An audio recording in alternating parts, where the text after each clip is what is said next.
wherever my thing is. This hearing will come to order. We want to welcome everybody to the Budget Committee and our hearing entitled Restoring the Trust for Families and Working Age Americans. For over a year, the House Budget Committee has been engaged in an initiative called Restoring the Trust for All Generations. Today's hearing is the fourth in this series of hearings this committee has held to advance this initiative. Restoring the Trust is an effort to raise awareness among both our colleagues in Congress and probably most importantly the American people that we represent about the serious fiscal and policy challenges facing our nation's health, retirement, and economic security programs. These are programs that are funded automatically without any annual appropriation or necessarily any congressional oversight. They're what's known in this town as mandatory spending. It means that the money continues to be spent and is increasing and will continue to increase until Congress and the President agree to reform the programs. The unchecked growth in spending in this area, whether it's Medicare or Medicaid or Social Security or numerous federal housing, education, and safety net programs, is eating up a larger and larger portion of the federal budget. It's crowding out other government functions, other national priorities, and contributing substantially to the budgetary imbalance that has our national debt over $19 trillion and climbing.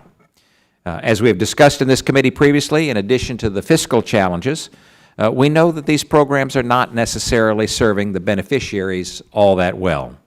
At the same time, and perhaps less appreciated, is the fact that many of these programs create substantial distortions and foster perverse incentives in the private market in areas like education, healthcare, and housing.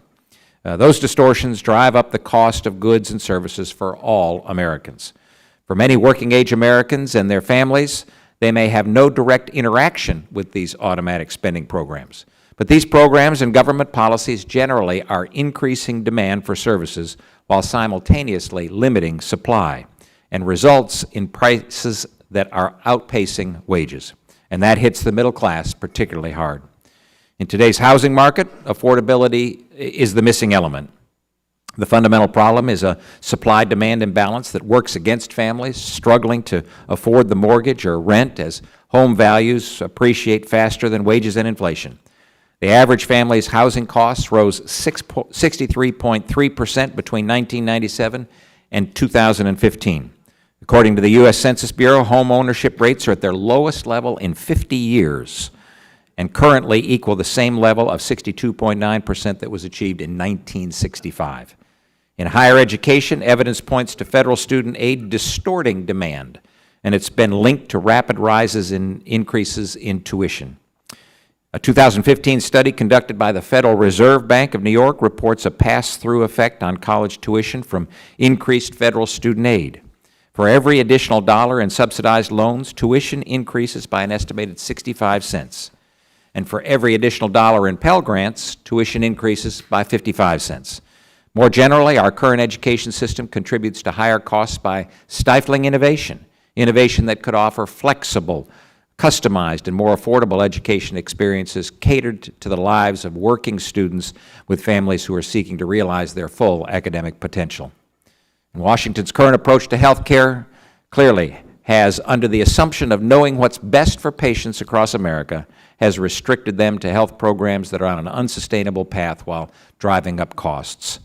According to the Kaiser Family Foundation, the average premium in America has increased 61% in the last decade. Similarly, deductibles have increased more than 250%, meaning increased out-of-pocket expenses for individuals and families. Thanks to heavy-handed governmental intervention in the nation's health care, costs for families continue to rise without gains in quality or value.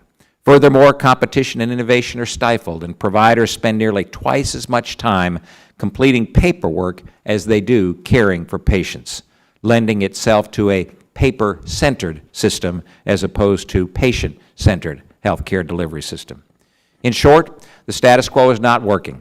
However, positive solutions can be discovered in the private sector and successful government programs. We should work to advance free market policies that will foster competition. In order to have a well-functioning marketplace, it's necessary to allow entrepreneurs to meet the demands of consumers, creating better products for lower prices through innovation. In short, allowing America to work. To provide views on these and issues of critical importance to so many Americans, we have a wonderful panel of witnesses with us today. We want to welcome each and every one of you. Edward Pinto, the resident fellow and co-director of the International Center on Housing Risk at the American Enterprise Institute. Dr. Keith Smith, managing partner and co-founder of the Surgery Center of Oklahoma. Dr. William Spriggs, chief economist at the AFL-CIO. And Dr. Thomas Lindsay, co-director of the Center for Higher Education at the Texas Public Policy Foundation. I want to thank you all for being here and being willing to share your insights and your firsthand knowledge about how our nation's automatic spending programs are impacting the lives and livelihoods of families and working-age Americans. We look forward to your testimony, and I'm pleased to recognize the gentleman from Kentucky, Mr. Yarmouth. Thank you very much, Mr. Chairman. Good timing on your part. Welcome to all the witnesses. We look forward to hearing from you. 2 weeks ago, we had a discussion on the future of Medicaid and Medicare. There was widespread agreement on the problem that we have to find long-term solutions to providing quality care while reducing unnecessary spending. We had very different views on how to solve that problem, but at least we started from the same place. Today, we start from very different places. This is not a hearing on improving the way the federal government helps most American families obtain quality housing, health care, and education for American families while reducing unnecessary spending. This is about a hearing about whether the federal government can have any productive role or make any sound investment in these areas. Some of the suggested solutions are extreme even for this Congress, and I would guess even too extreme for some of my colleagues on the other side of the aisle. We'll have this debate today and discuss think tank theories about the economy and free market principles. As an exercise, that's fine. But we already know what works in the real world. We know that investments in housing, health care, and education help American families build better futures while spurring economic growth for our nation. It's not academic theory, it's the reality of the last 7 years. Just look at the facts. President Obama inherited the weakest economy since the Great Depression. Hundreds of thousands of jobs were being lost each month, and millions of American families rightly feared for their economic future. But through swift action and smart investment, we've turned that around. We are now in the fourth longest economic expansion in American history, with 15 million new private sector jobs and an unemployment rate that's been cut in half. Last week, new Census Bureau data proved that we are still on the right path. In 2015, median real household incomes rose by the fastest rate on record, with the highest growth for those lower on the income scale. The poverty rate dropped significantly, and the percentage of Americans with health care coverage is now at its highest rate ever. This is great progress, but there is so much more work to be done. Our economy still largely benefits the wealthy few at the expense of the middle class and those struggling to get by. I would suggest that we attack these problems by building on the successes of the last 7 years and continue providing better opportunities to American families and workers. Let's invest in infrastructure, education, and R&D to create good, high-paying jobs and boost the productive capacity of American workers for years to come. Let's give American families help now by raising the minimum wage, increasing access to affordable child care, providing paid sick leave and family and medical leave, and guaranteeing a secure retirement. Let's make their worries our priorities. That's what the American people want. They don't expect us to agree on everything, but at a minimum, they want us to try to find common ground on ways the federal government can make their lives better. History proves the federal government has an enormous potential to make lives better. I hope going forward we can agree to start from there. Thank you, and I yield back.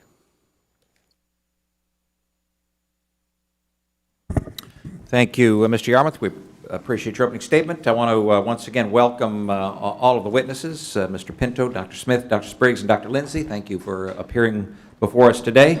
The committee has received your written statements, and without objection, they will be made part of the formal hearing record.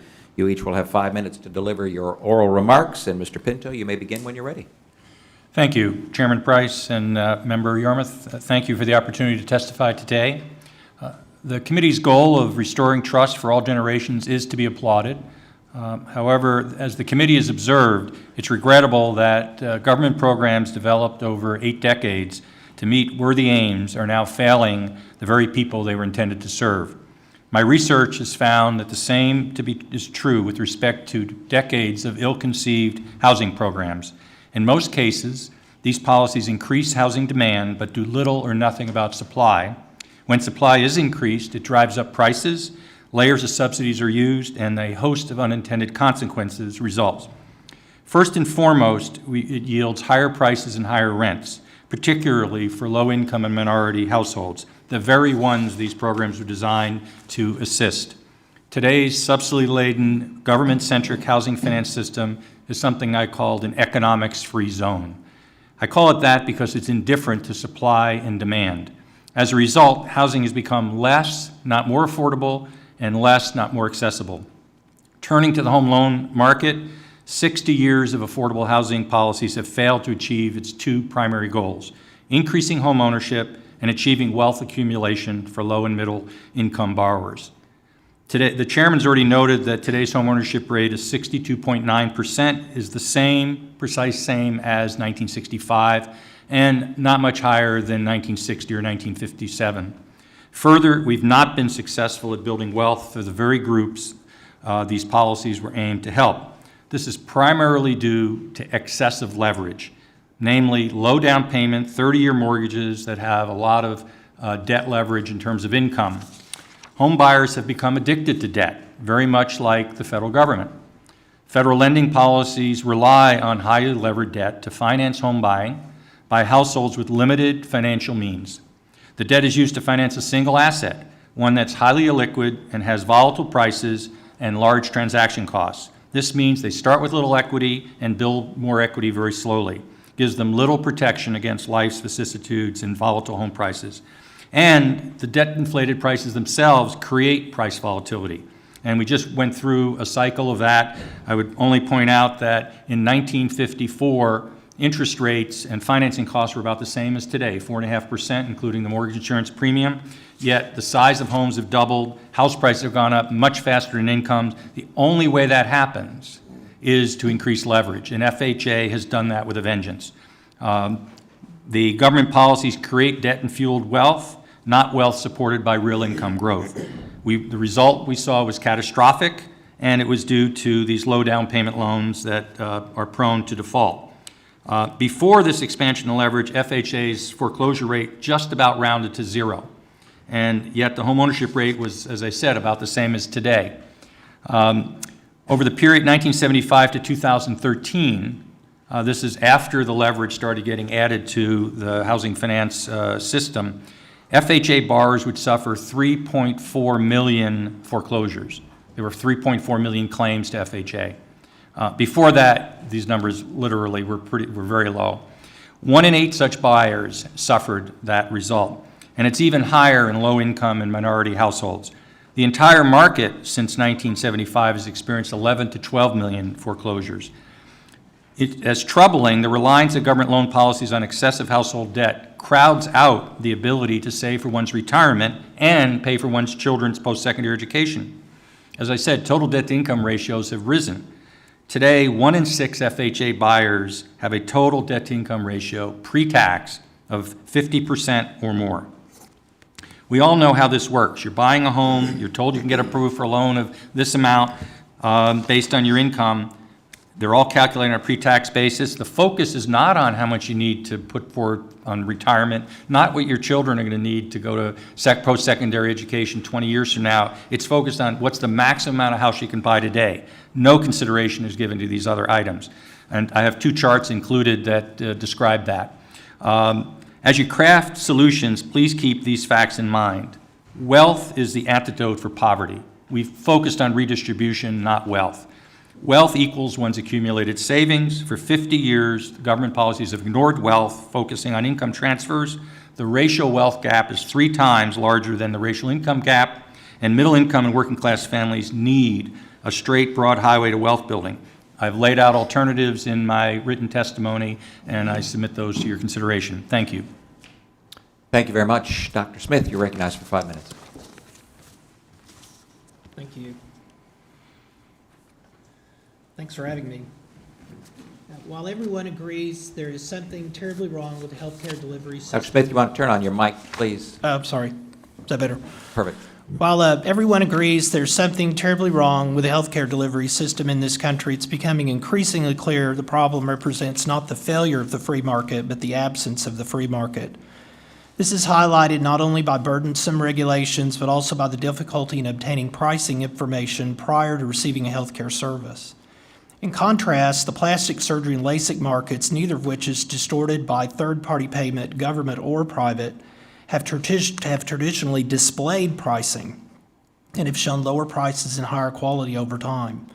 It is my opinion the focus on the lack of insurance coverage rather than the cost of care represents a significant distortion by governments at all levels and is a distraction from the powerful but simple solutions to high costs, spotty quality, and poor access that the free market can provide. I believe the transparent pricing of healthcare services will eliminate most of the distortion and fog attached to this industry, government-generated or otherwise. As Dr. Jane Orient has remarked, it turns out that coverage is not care. Indeed, the first patients to respond to our putting prices online at Surgery Center of Oklahoma were Canadians. Canadians have coverage, after all, just poor to no access to the care many of them require. The most common Canadian patient story we hear remains the woman tired of receiving blood transfusions, waiting interminably for a curative hysterectomy. It is instructive that one of the fastest growing parts of our business is the patient with an ACA exchange plan. Their plight is similar to the Canadians, after all, for they have coverage, but they have poor access to care.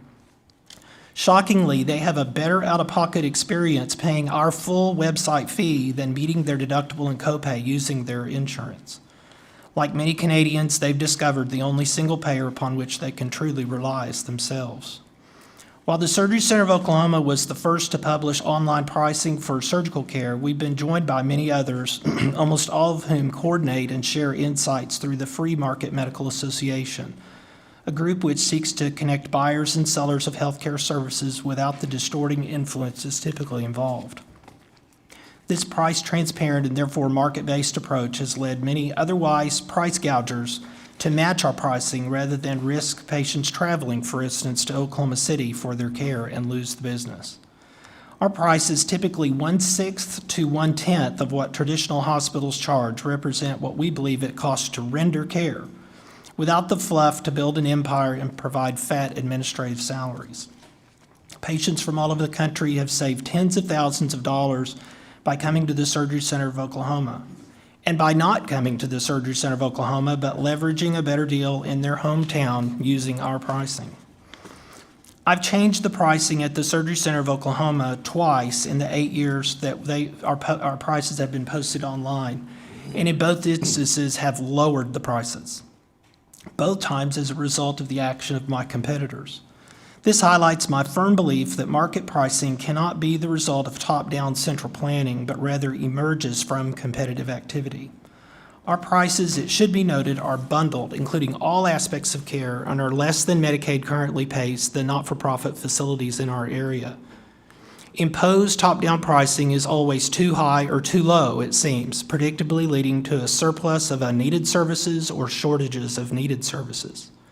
Electronic medical records, coding, and reporting mandates, combined with low formulaic pricing, have had an intense and combined have had a distorting effect on healthcare markets and access to care and certain specialists. As you can imagine, our model has proven attractive to the poor, the uninsured, those with high deductibles, foreigners unable to access care, cost-sharing ministries and charities who have found that they can purchase 3 cochlear implant procedures at our facility for the price of 1 at the not-for-profit hospital across town, and by the same surgeon, I would note. Our model has been wildly popular with self-funded ERISA health plans who are seeing their actual yearly costs fall, while achieving steerage to facilities like mine by waiving all employee out-of-pocket expense, including travel expenses. The health plan of the employees of the state of Oklahoma is the latest ERISA plan to sign up, and actuaries anticipate a $200 million savings for the state in its first full year of implementation. Keep in mind that without this arrangement, the deductibles and copays would have made access to these life-changing surgeries prohibitive for many of these families. In December, we often have the privilege of hearing patients say that they're going to have Christmas this year, the result of waiving their out-of-pocket expense. This arrangement has preserved the budget priorities of these families that would otherwise have been usurped by price gougers in the industry. Finally, I'd like to comment about the relationship of price and quality. High healthcare prices are simply an indication of the absence of market competition, where quality is likely stunted due to a lack of fear of competition. Lower and falling prices are an indication that newcomers are entering a healthcare marketplace. Additionally, attaching a reasonable price to a surgical procedure indicates the caregivers at that facility have predictable results and know what they're doing. In the absence of a vibrant market, you get what you pay for simply does not apply. Thank you, Dr. Smith. Thank you. Dr. Spriggs, you're recognized for 5 minutes. Thank you, Chair Dr. Price, and thank you, Ranking Member Yarmouth, for this opportunity. To restore the trust of the American people, we must restore what the government does. From 1946 to 1979, the wages of Americans grew with their productivity. Income gains were roughly equally shared by each quintile of the income distribution. That was the result of deliberate federal policies to invest in the American people, to invest in America, and to aim those policies at shared prosperity. The American people want you to invest in them. The best investment anyone can make is in the American people and in American children in particular. It will always, always pay to bet on American children. There are lots of key programs that the government put in place that made this happen. We invested in our GIs returning from World War II. We gave them opportunity for higher education and for home ownership. That transformed America. It gave us the middle class. We learned when they were puny, like my dad, when he volunteered before World War II, they were underweight young men, that we needed to invest in feeding our children. And the National Student Lunch Program is a huge investment in making sure that our children are healthy. That changed everything. We invested in making sure that the labor market was fair by having hands-off and keeping the National Labor Relations Board apolitical so that our unions could grow and our workers could fairly bargain over the increase in productivity. And each administration up to 1979 fought to raise the minimum wage, and it was a bipartisan vote. The majority of Republicans and Democrats voted to raise the minimum wage. It was not a partisan issue. Under Republican President Dwight Eisenhower, in response to Sputnik, he got the Democratic Senate in less than 1 year in response to Sputnik to put in place the National Student Loan Program. And that launched not only the scientists who got us the internet, got us personal computers, but it also meant that we had teachers to train those people. And President Eisenhower invested in America. He built the interstate highway system, which transformed America and gave us higher productivity. President Johnson added by adding Head Start, a program which pays for itself in the gains of the earnings of children who go through that program. Medicare and Medicaid.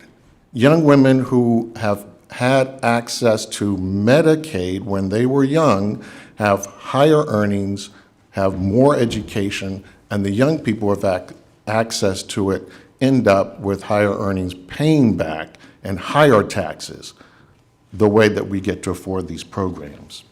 Now, what economists are finding out is that the reason these programs worked is that inequality hurts growth. Inequality hurts growth for a number of reasons, but one of them, the IMF found, was that if income growth goes to the top 20%, you really slow growth. In the United States, the top 20% control over half the income. They spend well over half of the money on education, well over a half of the money spent on housing. That distorts prices. In a free market, it's $1, one vote, not one person, one vote, and suppliers will always chase the dollars. That makes tuitions go up. That makes housing prices go up. Umbrellas don't cause rain. We have the government having to chase these price tilts in order to make sure that everyone can benefit from them. The one sure way we have learned from the OECD studies for why inequality hurts growth is because it hurts human capital formation. At high levels of inequality, the bottom 40% simply don't get enough education. Invest in Americans. That's how you make the economy grow and get their trust back. Thank you, Dr. Spriggs. Dr. Lindsay, you're recognized for 5 minutes. Thank you, Mr. Chairman, members of the committee.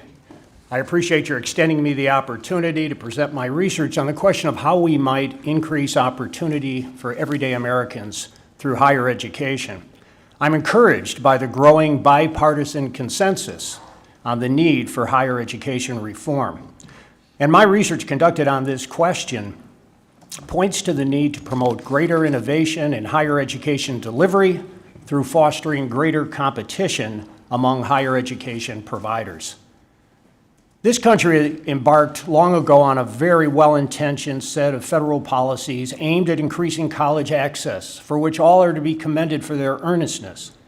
Nevertheless, as with all policies, there have been unintended consequences. The work ahead of us must consist in no small part in moderating some of these policies in order to better align higher education demand with supply, as well as to better balance student access with success. The need to improve our federal policies is seen by the following facts.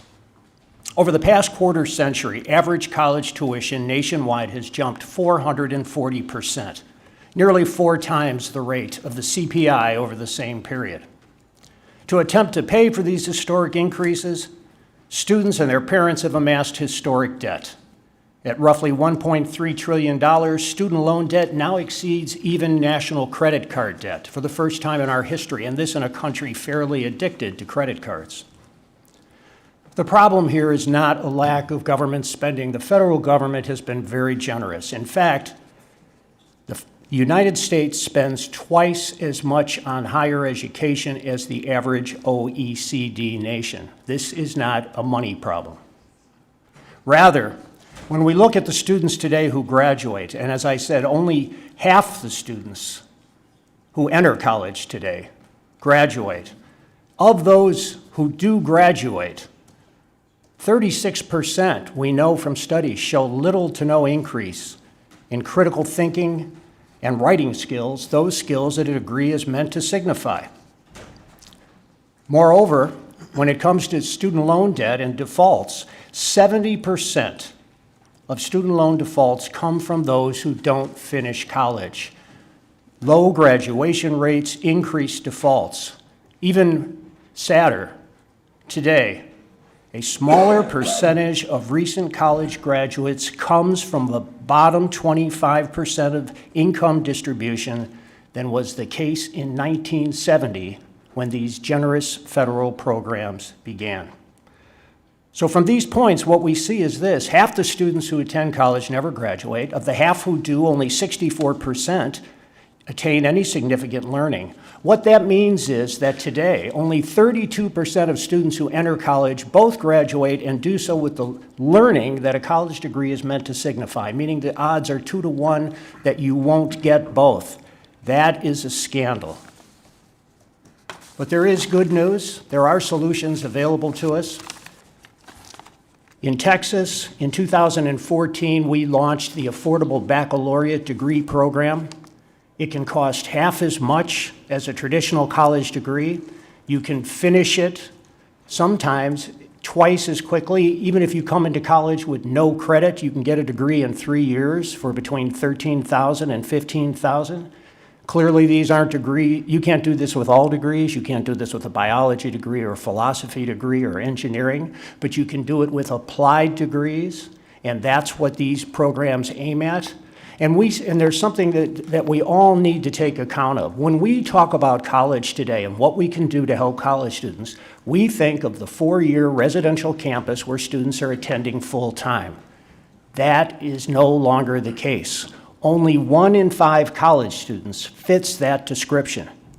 The new majority of students seeking some sort of education after high school, be it a 2-year degree, a 4-year degree, or a certificate, are non-traditional students, meaning they're over 25 and/or working full-time and/or with families of their own to support.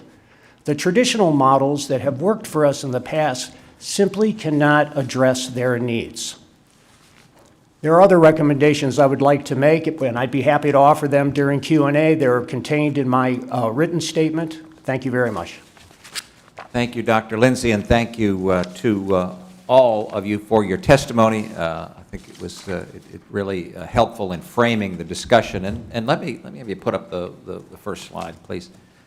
I want to talk very briefly about the goals that we have, because I think that one of my goals is to make certain that we're all trying to, that we recognize that we're all trying to push in the same direction.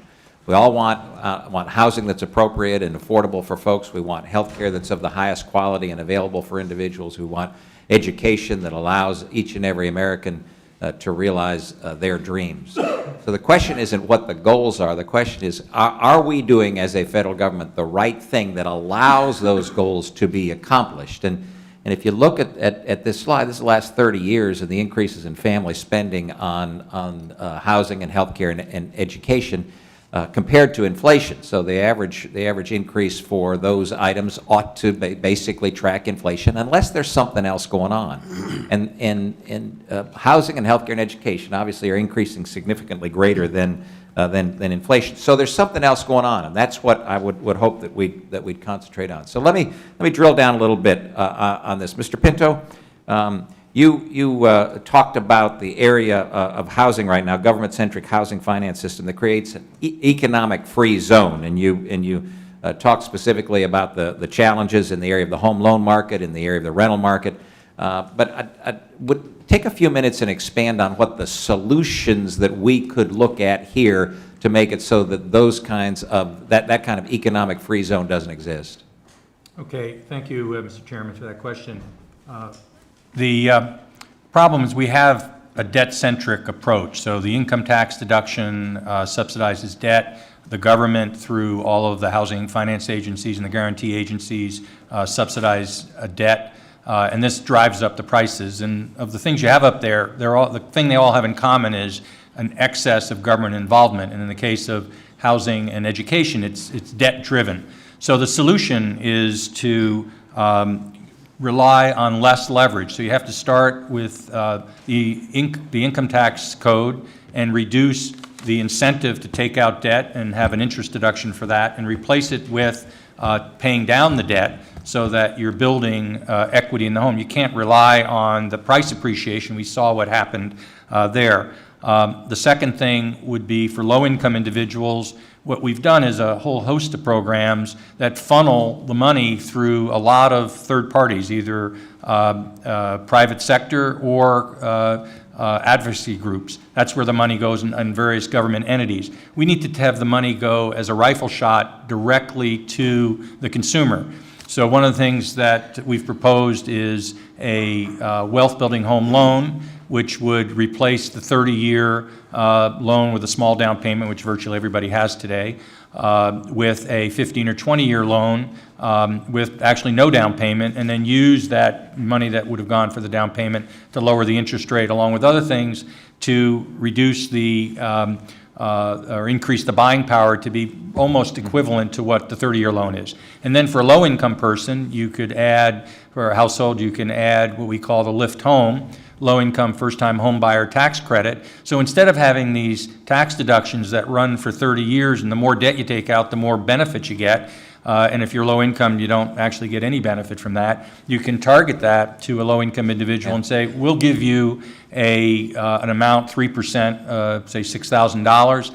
It's one time. You have to take out a shorter-term loan. You now have the wealth building. You put them on a path to wealth building. The next house they buy, 5, 6 years down the road, they don't need any assistance. And if you couple that with savings for retirement, if you couple that with you pay off the loan by the time your children are 18 years old, all of a sudden you've solved the education problem and other things. Exactly. I was really struck by your comment that the wealth gap is 3 times greater than the income gap. So, Dr. Smith, let me switch. You were, my penchant is to talk about medical care and healthcare itself, but I want to talk about the finances, and you were so low-key in your presentation. It was wonderfully stimulating, and I think a very striking story. But let me read a couple of the sentences from your testimony. Our prices, your prices, typically 1/6 to 1/10 of what traditional hospitals charge represent what we believe to be the cost to render care. And then once again, our prices, it should be noted, are bundled, including all aspects of care, and are less than Medicaid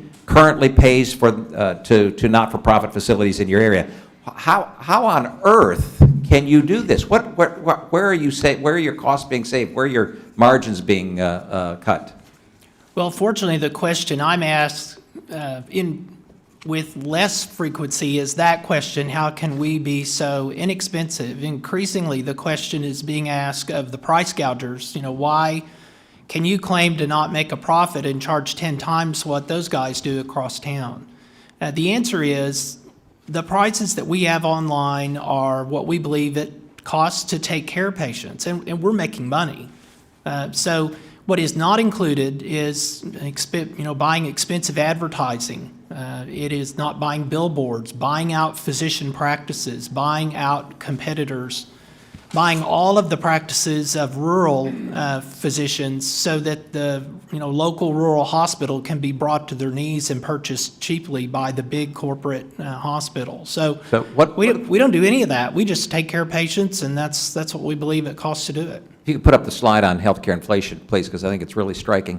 What are the hurdles or the challenges? Here's the healthcare inflation since 1965 compared to regular inflation, CPI, 668% for regular and 2,100 for healthcare. What are the hurdles that are preventing the regular doc out there taking care of patients to do what you're doing?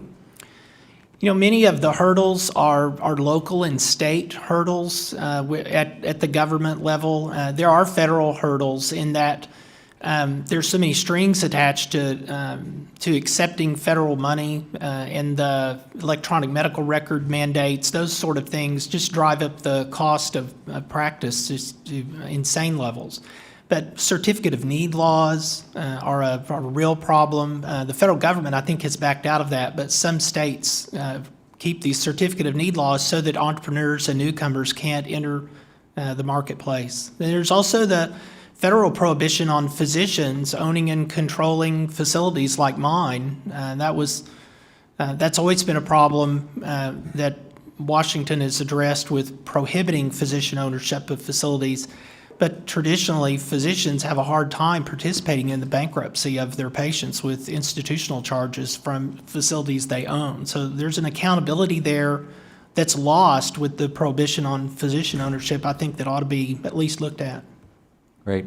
Remarkable story, and I would urge my colleagues to take a peek at it, because 1/6 to 1/10 of the prices that are being charged by competitors in your area with as high quality or higher quality. Great story. Thank you. Thank you. Dr. Lindsay, I've got just a few minutes left, but I want to touch on your notation in the area of education. Talk about tuition hyperinflation and the burdensome student loan debt, and we've got a slide on the level of student loan debt that is now exceeding $1.2 trillion, higher than credit card debt in this country, higher than loans for automobiles. And you talked a lot about the problem, but I want to give you a couple minutes, minute and a half, to talk about what are the solutions to reverse that? Sir, the problem has been in part a consequence of our very good intentions. And about 45 years ago, it became part of a national mantra that virtually all high school students should go to a 4-year college. Now, we know that today, as we've moved from the industrial economy to the information economy, that indeed at least 60% of high school students are going to need to get some sort of education after high school, be it 2-year, 4-year, or a certificate. Talk about the hyperinflation of tuition, because I'm intrigued. Yeah, well, I'm looking at your graph on healthcare costs. As bad as the healthcare costs increase, student loan debt and tuition have increased at twice the rate of healthcare costs during that same period. As you mentioned earlier, the Federal Reserve Bank has found that federally subsidized student loans are a big part of the driver of tuition hyperinflation. Every time this body increases Pell Grants by $1, universities charge 55 more cents in tuition. Every time this body increases federally subsidized student loans by $1, universities raise tuition 65 cents. So again, the problem is we have very good intentions, but we need to inject some economic reality into what we're doing. Because while our intention has been to help students, in fact, and as I said, the odds today under the current system are 2 to 1 against a student both graduating and getting the learning that a degree is meant to signify. We can do better. Yeah, thank you. I appreciate that, and I would draw folks' attention to your entire testimony, written testimony, because it really is remarkable. Mr. Yarmouth, you're recognized. I'm sorry. Mr. McDermott, you are up. Thank you, Mr. Chairman. Mr. Yarmouth. Dr. Smith, I'm fascinated by your testimony, like Dr. Price. I'm also a physician. How big an emergency room do you have at your surgical center? We don't have one, So everything's done electively. It's an elective for the most part. I went online with your name, Keith Smith, and I looked for your prices. I was trying to see where the transparency was, and I couldn't find it. So explain to me, if I'm a patient and I'm in Oklahoma City and I need a gallbladder done, how do I find out what you charge for gallbladders? All of our prices are at surgerycenterok.com, and the laparoscopic cholecystectomy is $5,865 for surgeon anesthesia facility, all supplies. And how would I'm just a plumber. I work for the school district, and I want to find out this. Where do I go when I get online? On a search engine? Just an ordinary Joe, and I think some of the Google search, for instance, terms of affordable surgery, upfront pricing for healthcare, those kind of things. We treat patients from all 50 states except Hawaii. But States, you gave your website, didn't you? yeah, surgerycenterok.com. okay. Yeah, So in the I got to go on Google and I just say affordable surgery, and I'll yeah, find it? surgical pricing. That's Affordable how surgery patients pricing. most of the time they find us. Yes, Okay. and the two states that send us more patients than any other states outside of Oklahoma are Alaska and Wisconsin.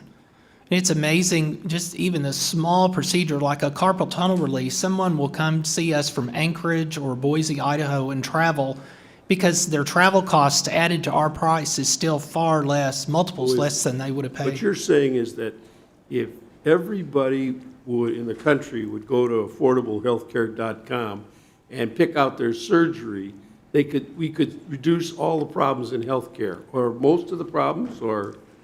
Yeah, it's increasing. One of the problems is there's not a consumer market. And the ACA has changed that in some way because the deductibles are so high. As I said in my remarks, many of the procedures on our website are less than patients' deductibles. So they can actually buy their surgery out of pocket for a better price than having used their benefit, paying deductible and Let me copay. ask you a personal question. I hope Yes, sir. it's not too, well, you don't have to answer it, but have you ever had an emergency surgery or had any emergency medical problems? I've not. You have. So you're saying to somebody who has a kidney stone, they should go online when they have a kidney stone and ask where's the affordable place, the best place to get that done in Oklahoma City, huh? We work- the well, plan that you provide, or you're presenting here? The plan that I'm presenting is the beginning, and that is 90% of healthcare which is purchased, which is elective. The one of the most exciting developments is that a full-service hospital is now working with us to price exactly what you've described, and that is tiered visits in the emergency department. They also are pricing maternity care, where almost any imaginable maternity visit and care can be priced. There's some that cannot, and for that uncertainty, that's why we have insurance. That's why we should have insurance, is for the uncertainty that absolutely So can't you be. believe in insurance? Not the way it is currently. Currently, it What just should the represents insurance prepaid be care. for? Because I give you a case. Yeah. My son had a second child, and the child stopped moving around inside his mother, and so the doctor said, come on down to the emergency room, and we'll take a look. Now, they're driving down this highway in California. They're not going to be sitting on their computer figuring out which is the cheapest place to get a C-section or whatever's going to be necessary when they get to the emergency room. They don't know what's necessary. They're not doctors or anything, so they're just driving down there because the doctor said, come on in. How does this work for that kind of thing? What should my son have in your system? He's going to have all the prices on his computer for elective stuff, but what about the emergent stuff? How is he going to know that? And again, this is a new concept, and I really shouldn't be here. All I do is say, here's what I do, and here's how much it is. That's what every other industry in this country does. So it is new, and there are more and more full-service hospitals that are becoming intrigued and interested with the idea of telling people up front, here's what I do and here's how much it is. For an example, an emergency C-section at a hospital that we work with in Oklahoma City, they've given me prices for that. And that includes the ER, that includes the C-section, that includes the pediatrician, and it's right about $12,000, by the way. So everybody would be able to, what you're talking about is Gentlemen. a system where we're all online and we're not. Gentleman's time has expired. Mr. Cole, you're recognized for 5 minutes. Thank you, Mr. Chairman. I want to thank you very much for the hearing. This is actually very fascinating stuff, and I want to thank our witnesses for their presentation. Dr. Smith is a fellow Oklahoman. I am very impressed and very pleased with your business model. If I'm correct, you don't take any federal payment for any of the services. Is that correct? Correct. We see Medicare patients, but we don't accept any money from the government. Can you quickly tell us what were the reasons that you came to that decision, that it was really better from your standpoint not to be involved directly in something like Medicare? There are just too many strings attached, going way back to how the Stark laws affect physician-owned facilities, all of which have very unintended consequences, and all of which would prevent a model, this successful model like ours. I also am a firm believer in that rational pricing emerges from competitive activity, and the idea that prices can be dictated from on high it's just wrong. The prices are either too high or too low. They're always wrong. If they're too low, then there's rationing, either soft or hard rationing results, and if the prices are too high, then you wind up with a bunch of stuff going on that perhaps is unnecessary. So to accept federal money is to legitimize that pricing, and we just don't do that. I talk to patients directly eye to eye, and if they're having trouble that month, I don't charge them at all. It's just the way my great uncle practiced in Chickasha, Oklahoma. If you just deal with people as individuals, and if they're able to pay our website fee or some portion of it, then we deal with them on an individual basis. Do you think that the model that you have would be transferable to something like primary care or other branches of medicine as opposed to just elective surgery? Yeah, primary care is probably the area where it applies most perfectly. And the direct primary care movement here in the United States is one of the most exciting parts of this free market movement, led by Dr. Lee Gross from Sarasota, Florida, and also by Dr. Josh Umber from Wichita, Kansas. His model is called Atlas MD, and it is the perfect solution for patients that have chronic disease management issues. Patients will pay a subscription price of $50 to $70 a month, and they have unlimited access to primary care. So for the diabetic, hypertensive with a foot ulcer that needs to be seen every 7 to 10 days, that's perfect for them. That's amazing. Do you find that the model that you have is being replicated other places? Are there you get a lot of contact from other physicians or physician-owned facilities about what you do, and are you seeing this begin to spread at all? Yes, we've started an association, the Free Market Medical Association, because it's become so wildly popular. People are interested in our model because it feels like the right thing to do, and then there are other people that are interested in the model because it scares them, and they've lost a lot of business to us in Oklahoma City. So the Free Market Medical Association is a very vibrant and growing organization. And we had our last annual conference in Oklahoma City at the historic Skirvin Hotel and sold it out. I don't think we'll be able to have it there again. So it's a very vibrant movement. It's amazing. Well, I'd love to contact you sometime and just come by and see your facility. I look forward to it. Very impressed. In the limited time I have left, Dr. Lindsay, if I could move to you, I actually chair the subcommittee where we do Pell Grants. So your testimony was wonderful to me. And let me ask you this. One of the things we see as a problem sometimes is that a lot of states really have pulled back in the degree to which they support students, and a lot of that cost has shifted to the federal government. Does your experience suggest that's the case? Yes, sir. When you look at the numbers, as the role of the federal government has increased, the contribution that states can make has decreased, not only because the federal government has taken it over, but also because the states have big items in their budgets, such as Medicaid. So here you have two federal policies dueling with each other. That's it. Excuse me, member, but the causation runs the other way. Well, It's the ask state. my questions I'm about out of time here, so I would prefer to choose the witnesses I'd like to question. Thank you very much. I am out of time, so I'll yield back. But thank you, Mr. Chairman. I want to Bill thank yields our witnesses. back. Okay, Mr. Pasquale, you're recognized for 5 minutes. Thank you, Mr. Chairman. We've heard our witnesses and some of our colleagues that the government is the problem most of the time, that the solution to best aid working families is to tear it down. The government, that is. But what happens when we leave private industry to set the rules of the road?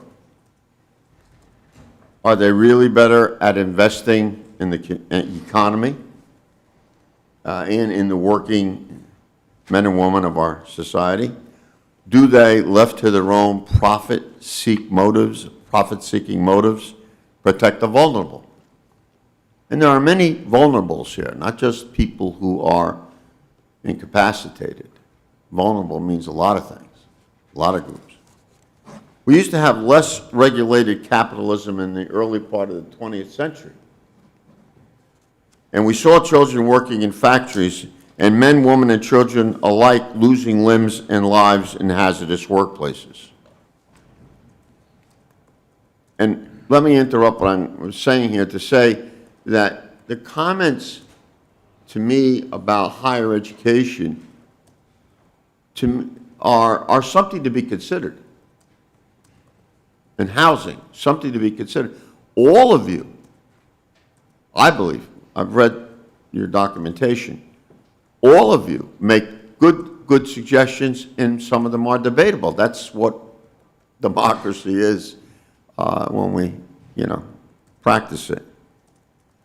But you'll have to admit that the progressive movement ushered in child labor laws. And somebody didn't wake up one morning and say, let's have child labor laws. There was a reason for them. And it built up. And it built up. And the best changes came when there were bipartisan support. Best changes. Labor unions advocated for an 8-hour workday. So I don't know if it's a good idea if we leave everything to the private sector to decide what is good and what is bad. And this thing about regulations is the most mythical part of the center of destroying the American government. It's mythical. When you look back at even the number of pages that are set aside for human regulation 20 years ago, and this President of the United States, who's been accused of everything but the plague, that's probably coming. We created government agencies like the FDA to regulate our food and meat production. Food safety is a major issue when we talk about trade deals. It's a big, big issue. Today, we have workplace safety laws and agencies like OSHA to inspect for hazards on the job. You don't have to go any further than look at the regulations that we've been, oh my God, the banking industry.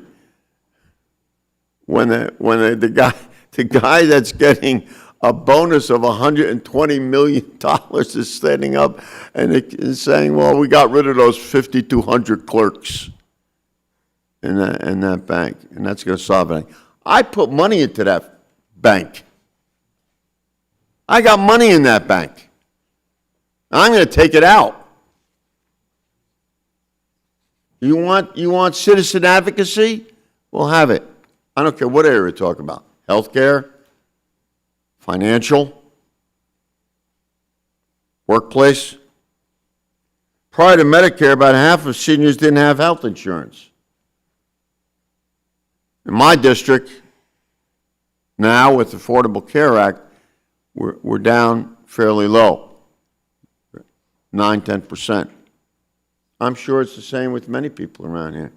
So the government has no part in anything. The government has no part in helping the police and fire. That's a local issue. Without Social Security, 44% of our seniors would be living in poverty. And yet we want to now privatize. We want to distort what Social Security was all about. Thankfully today, because of that program, only 9% do live in poverty, seniors. That's too many.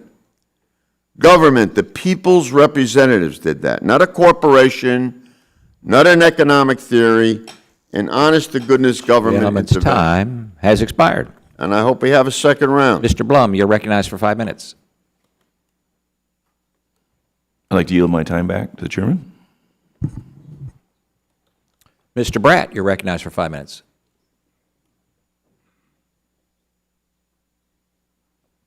Yeah, I was a professor for the last 18 years before I got this new job. And so I just kind of like to go down the line. I was very interested in some of the education comments and what the kids are actually getting when they're done at the end of the road from everybody. And there's a lot of talk on the money. Our chairman showed some of the inflation statistics, et cetera. We're investing $12,000, $13,000, $14,000 per kid for 13 years right now, currently. I was just in a jail 2 days ago with heroin addicts, 40, and they were all telling me what they want in terms of education. And it was shocking. They want a moral component. They said no counselor ever spent any time with me as a person. They said everyone's talking about tests and isosceles triangles and whatever, and no one gave me any hope as a human being. What am I aiming at? What's my career? What's morally good?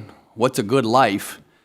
And so I'm just curious on your comments. I follow Deidre McCloskey as one of my Economist heroes. She's got a 6-volume set that shows that modern economic growth began in about 1700. And why then? When all human history made $500 a year. She said that's when moral language changed, such that we started calling the businessman and businesswoman morally good.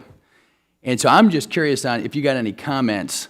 Just real quickly going down, at the end of K-12, kids don't know what a business is, right? I mean, I taught freshmen in college. They don't know what a revenue is from a cost, from a price, from a whatever. And a lot of them won't go to college, and they're stuck. And so, first of all, the business aspect, are we teaching, is business morally good or morally bad? Are we aiming our kids at something they think is morally bad? And then the moral component. Any comments you have, just 30 seconds each or a minute each would be great. Okay. Well, yep. Dr. No. Thank you for that question. For me, I have to bring it back to housing, and you mentioned Dr. Smith, Sarasota, there's a free market movement going on there in multifamily housing that's been going on for about 10 or 12 years. We've been studying it for about 6 months. We have a conference on it in about 2 weeks, and it's called Economical Housing by Design. The subsidy programs are affordable housing by subsidy. Spend $200,000 a unit for a rental unit and then subsidize it for the next 15 or 20 years. Incredibly expensive. The alternative is to put higher density, put lower cost housing, smaller units. That's what the people that are service workers need. And then the management runs it, and you can have rents that they can afford, and you put it near where they're working. That's going on in Sarasota. We want to make that a model for the rest of the country.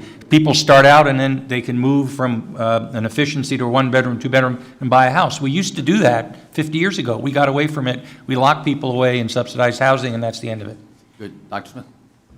Yeah, the leader in teaching medical students about free enterprise, about mutually beneficial exchange without distorting third parties is the Benjamin Rush Institute, and they are almost heroic in their efforts to bring this message to medical students. Mm-hmm. The other leader, I would say, in education of physicians who many times have no business or economic training at all, is the Association of American Physicians and Surgeons. And they've been the leaders in that area for quite some time to preserving the sanctity of the relationship between the doctor and the patient, but also to hammer home the idea that an exchange between two individuals, if it's mutually beneficial, is moral by nature. Right. And that's, thank you. And Doctor, 30 seconds and 30 seconds. Sorry to be so quick.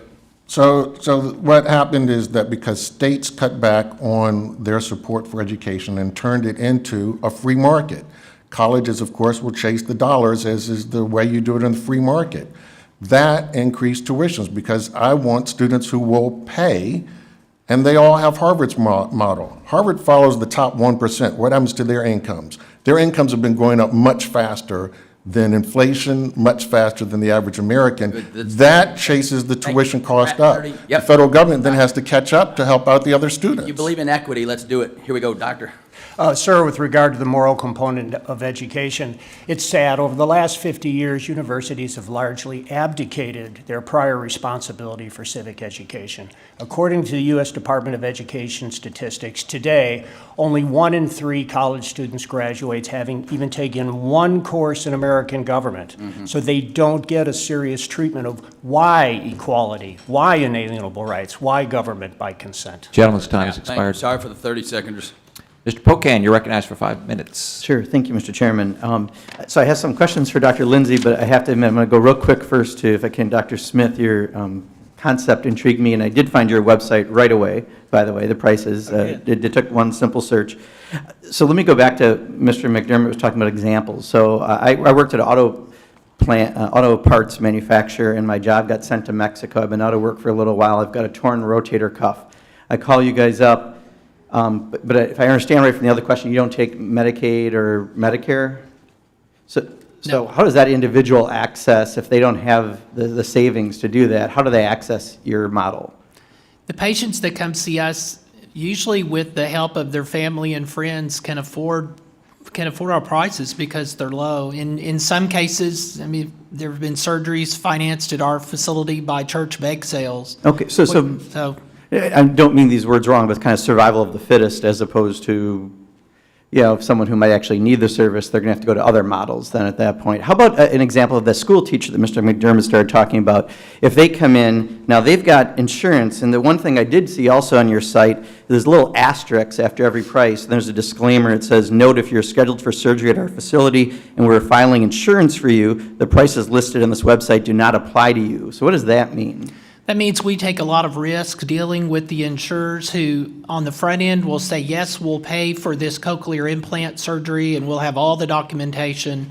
We'll do that surgery, buy a $25,000 implant and place in a child, and then the insurance company will say, sorry, we're not paying. So what happens to the price for that individual? Because it says that those prices don't apply to you. What do you do to the price? The prices you see on our website are what we extend to anyone who's paying us. So if you have insurance that says these prices don't apply to you, What does that mean for that individual? We don't file very many insurance claims. So they can, okay. I think that answers my question. Yeah, Thank you okay, very I'm sorry. much. No problem. Dr. Lindsay, so one of the questions that came from Mr. Cole about the state support, and I agree, I've seen that happen in Wisconsin and across the country in 2008 in the crash. There's an article in the New York Times a couple of years back.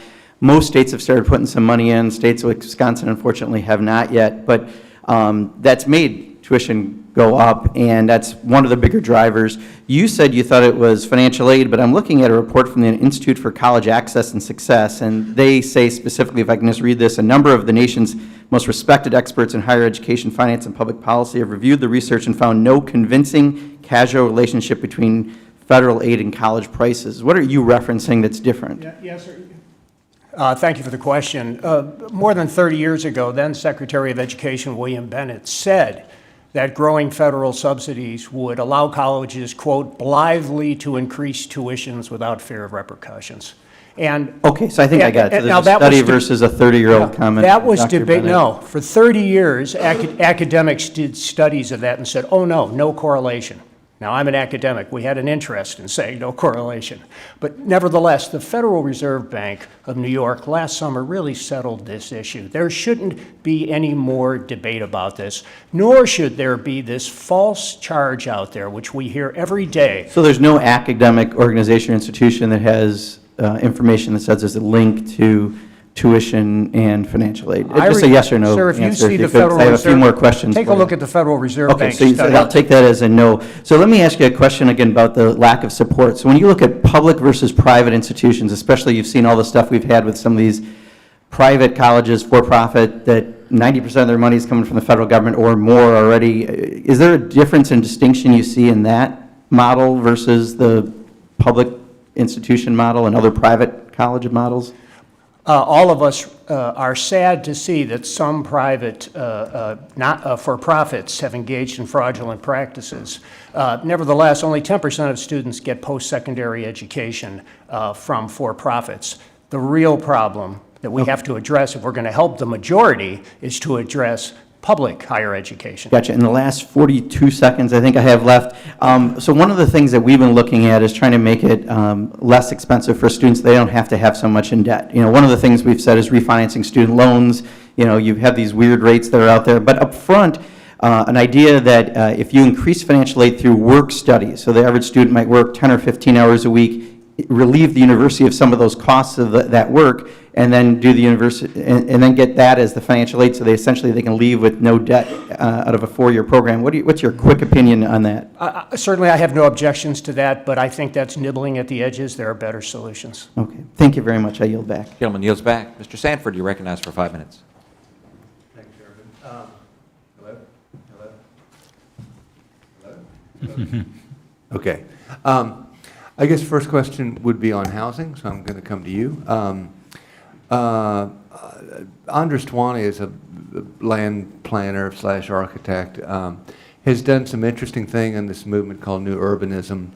And its basic premise is much of our zoning is based on the industrial age and revolution. We're going to put the factory over here and the houses over here, and we separate everything.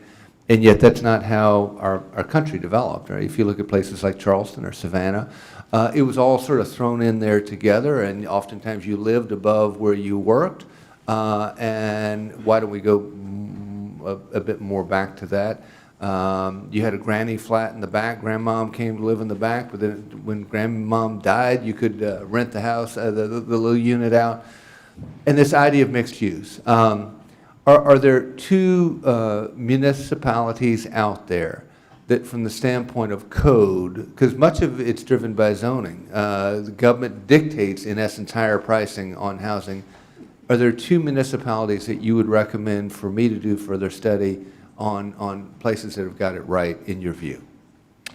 Thank you for that question. So new urbanism has now been replaced by the sort of the founder of it with lean urbanism. Mm-hmm. And that's because the founder of new urbanism, said it became too overburdened with excessive regulations and driving the cost up. And so now it's lean urbanism. We've looked at it So Bradenton, which is just north of Sarasota, this developer that I mentioned, after Bradenton heard about this in the newspaper, approached, it was actually the Manatee County where Bradenton's located, approached the developer and said, we have this Knights Inn that has 240 units and there's 5 acres or 4 acres next to it. Could you come in and do something? And so within less than a year, he purchased that building. It got rezoned, converted. He's in the process of converting 240 units to efficiencies. He's already converted 120, and that rent for $625, furnished with utilities. And then he's going to build about 130 units, new 2 bedrooms on the 4 acres. It's located downtown Bradenton, close to service jobs, and that's an example. Bottom line is Bradenton's one example. We're working with other localities. I did meet with a city in South Carolina. Okay. How about the micro homes? You know, it's an RV, it's a trailer, but no, it's a home. I love the concept. I love, the idea of smaller is better. Is there a municipality that has a right with regard to micro homes and permit? I've looked a little bit at that. Again, I think the other answer, it's a little bit of nibbling around the edge. I think you're better off looking at efficiencies at 300 to 400 square feet and 1 bedrooms at 400 to 500. Those sound small today, but those were the norm back 56 years ago before the federal government pumped everything up. Okay. Going over to the world of education, when I wore a different hat in South Carolina, we dealt with the HEPI index extensively, and the phenomenon that you've pointed out, which is the proportionate raise in tuition based on the amount of new money we seem to put in at a state level. Is there a state, in your view, that has it most right with regard to terms of trying to correlate inflation with the pricing of their higher education system? Well, sir, I don't want to, just because I'm from Texas, talk about Texas, but we've been trying to address this problem, and I hope that what we're doing can be instructive. The problem is that we are expecting too many students to go to 4-year traditional colleges. That's not helping them. That's why you have 2-to-1 odds of failing today if you start college. We are looking at and have begun to expand across the state what we call the Affordable Baccalaureate Program, which, as I mentioned in my opening remarks, can cost half as much as a traditional degree and can be completed quicker. Now, these are not degrees in biology or philosophy, as I mentioned, but we have to bear in mind the new majority of students out there today seeking our help are non-traditional students. And for them, these affordable baccalaureates, which use online learning, competency-based criteria, that's their only ticket to the American dream. I see I have 6 seconds. I'd love to ask a question, but I don't think that's permitted. Thank you, Mr. Chairman. Thank you, gentlemen. Time has expired. Ms. Castor, you're recognized for 5 minutes. Well, thank you, Mr. Chairman, and thanks everyone for being here today to talk about how we lift the American workers and American families. I think it's important to reflect that we have really, this country has made it through a very remarkable time. We have bounced back from the worst recession in our lifetimes thanks to American workers and a lot of the Recovery Act policies that invested in American families and small businesses. Just think about this. It was less than 10 years ago that people were losing their homes, they were losing their jobs. The unemployment rate in Florida topped out at about a little over 11%. We're already down at 4.7% in our unemployment rate in Florida, where we have a real boom and bust cycle. It hit us particularly hard. But here, all across the country, the unemployment rate is down to 4.9%. We've more than cut the unemployment rate in half. We've created over 15 million private sector jobs just since 2010. Then think about, did you ever think you'd see gas prices at $2 a gallon for so long? I mean, in the Tampa Bay area I represent, we've been hovering at a little over $2 per gallon now for many months, at the same time that we've been able to double our clean energy production. The Affordable Care Act has been a godsend for working families. And in Florida, we have a very competitive marketplace now with healthcare.gov. 1.7 million Floridians now have access to health insurance that they didn't have before because for too long a time we allowed companies to discriminate against people who had pre-existing conditions like asthma or diabetes or a cancer diagnosis. 1.7 million Floridians.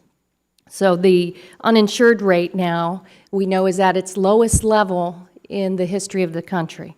And most people still have private insurance through their employer. In Florida, 60% do, and their premiums and copays and cost increases are now at the lowest level that they've been in many years. So that's good news.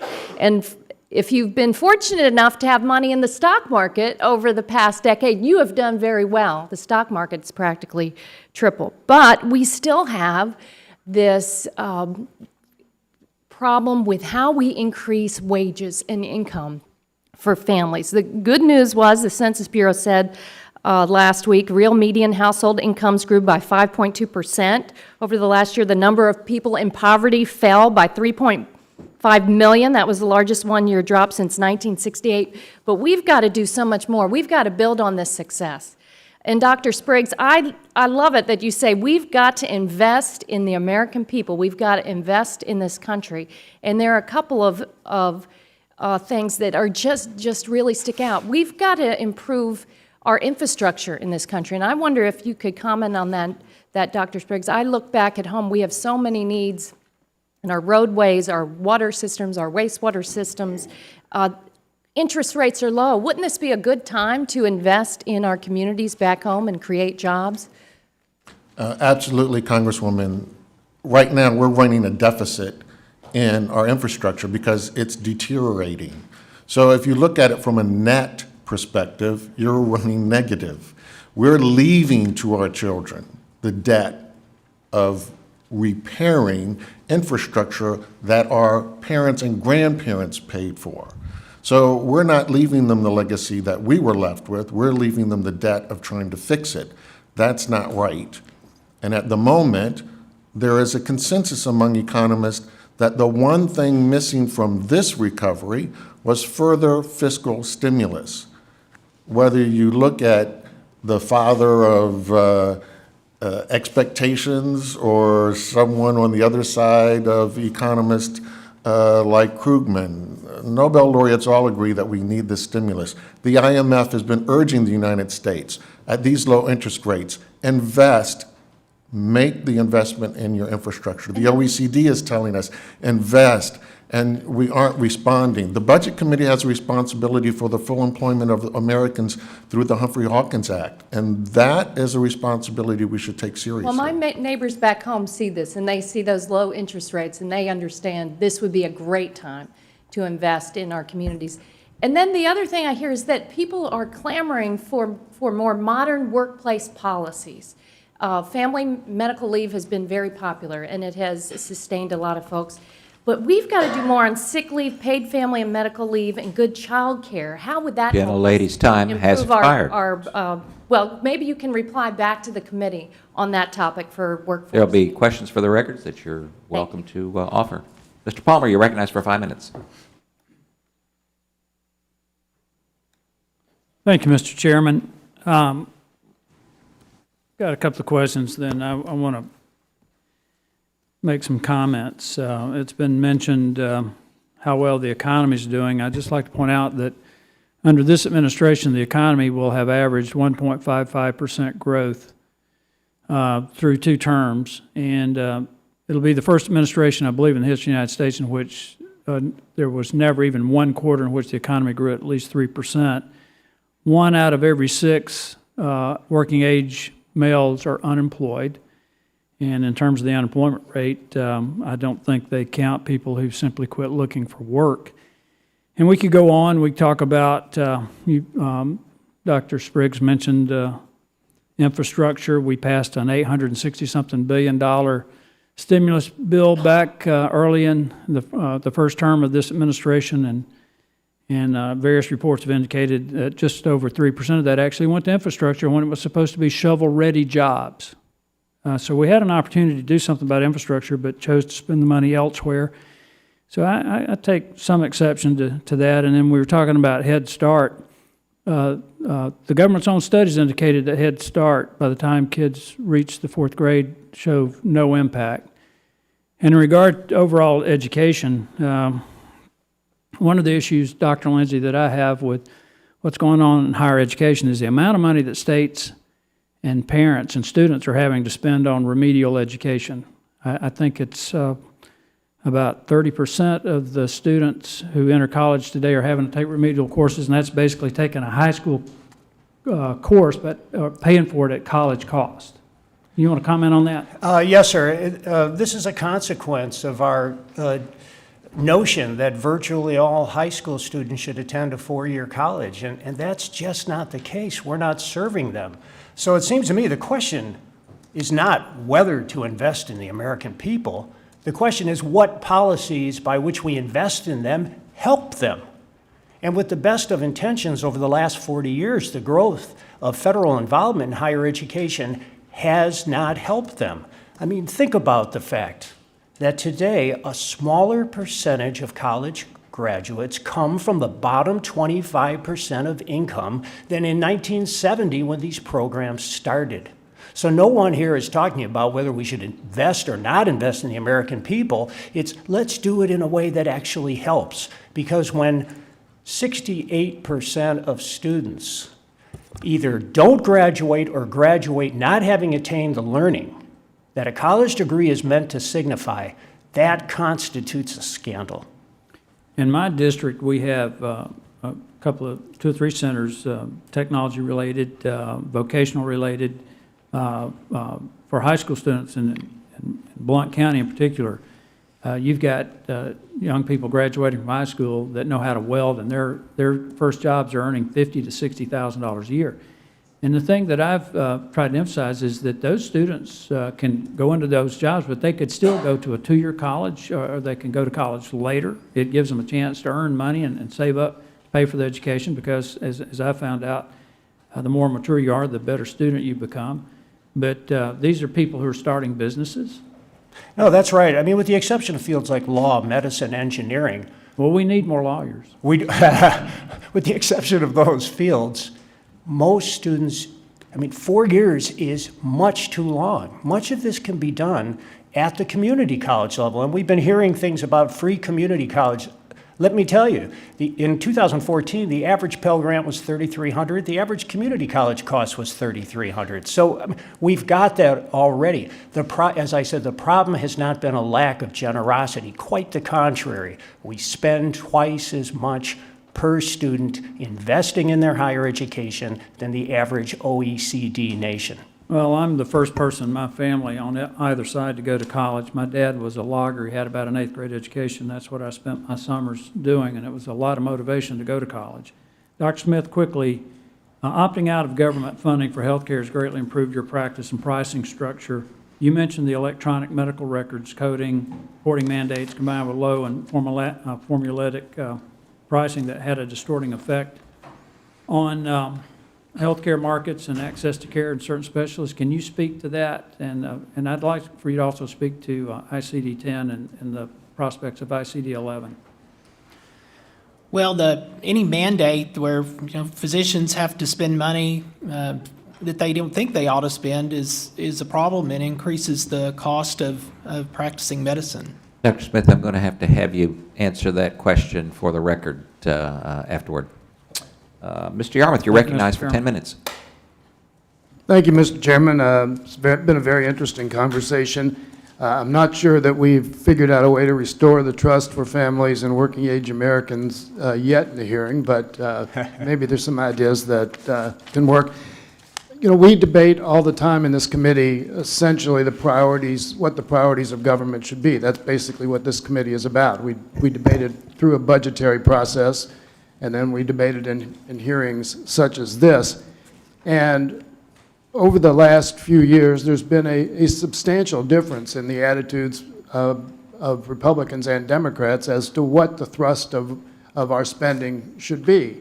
And as we've mentioned many times before, Dr. Spriggs, as you mentioned in your testimony, we Democrats are pushing for investment in infrastructure and investment in education, research and development, and so forth, things that traditionally have provided stimulus for the economy and I think have improved people's lives.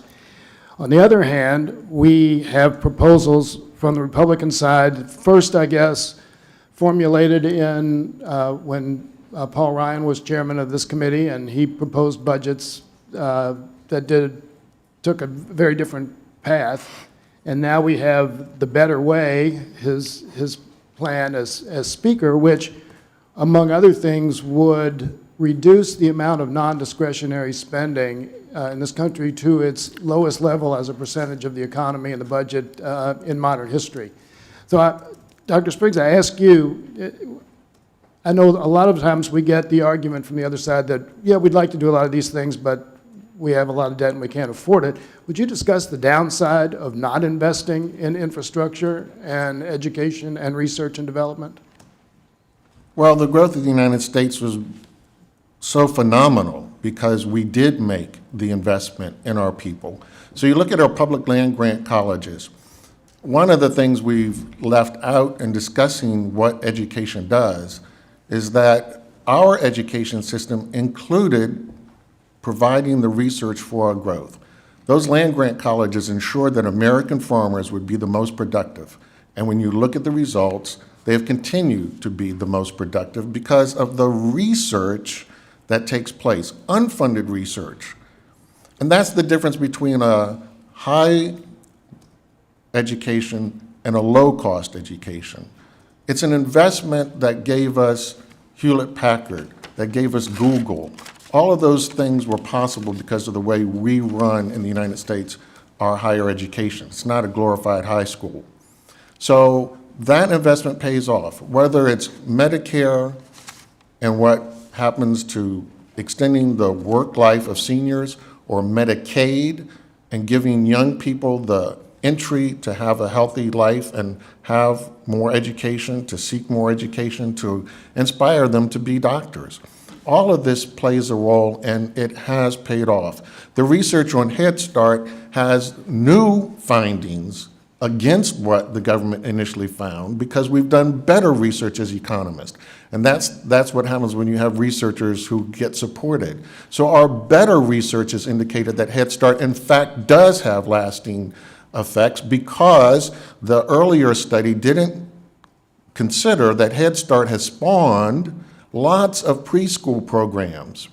And that earlier research looked at Head Start ignoring that people were also getting other program and support. So when you actually looked at it more carefully, we have found that Head Start pays off through the life of the person.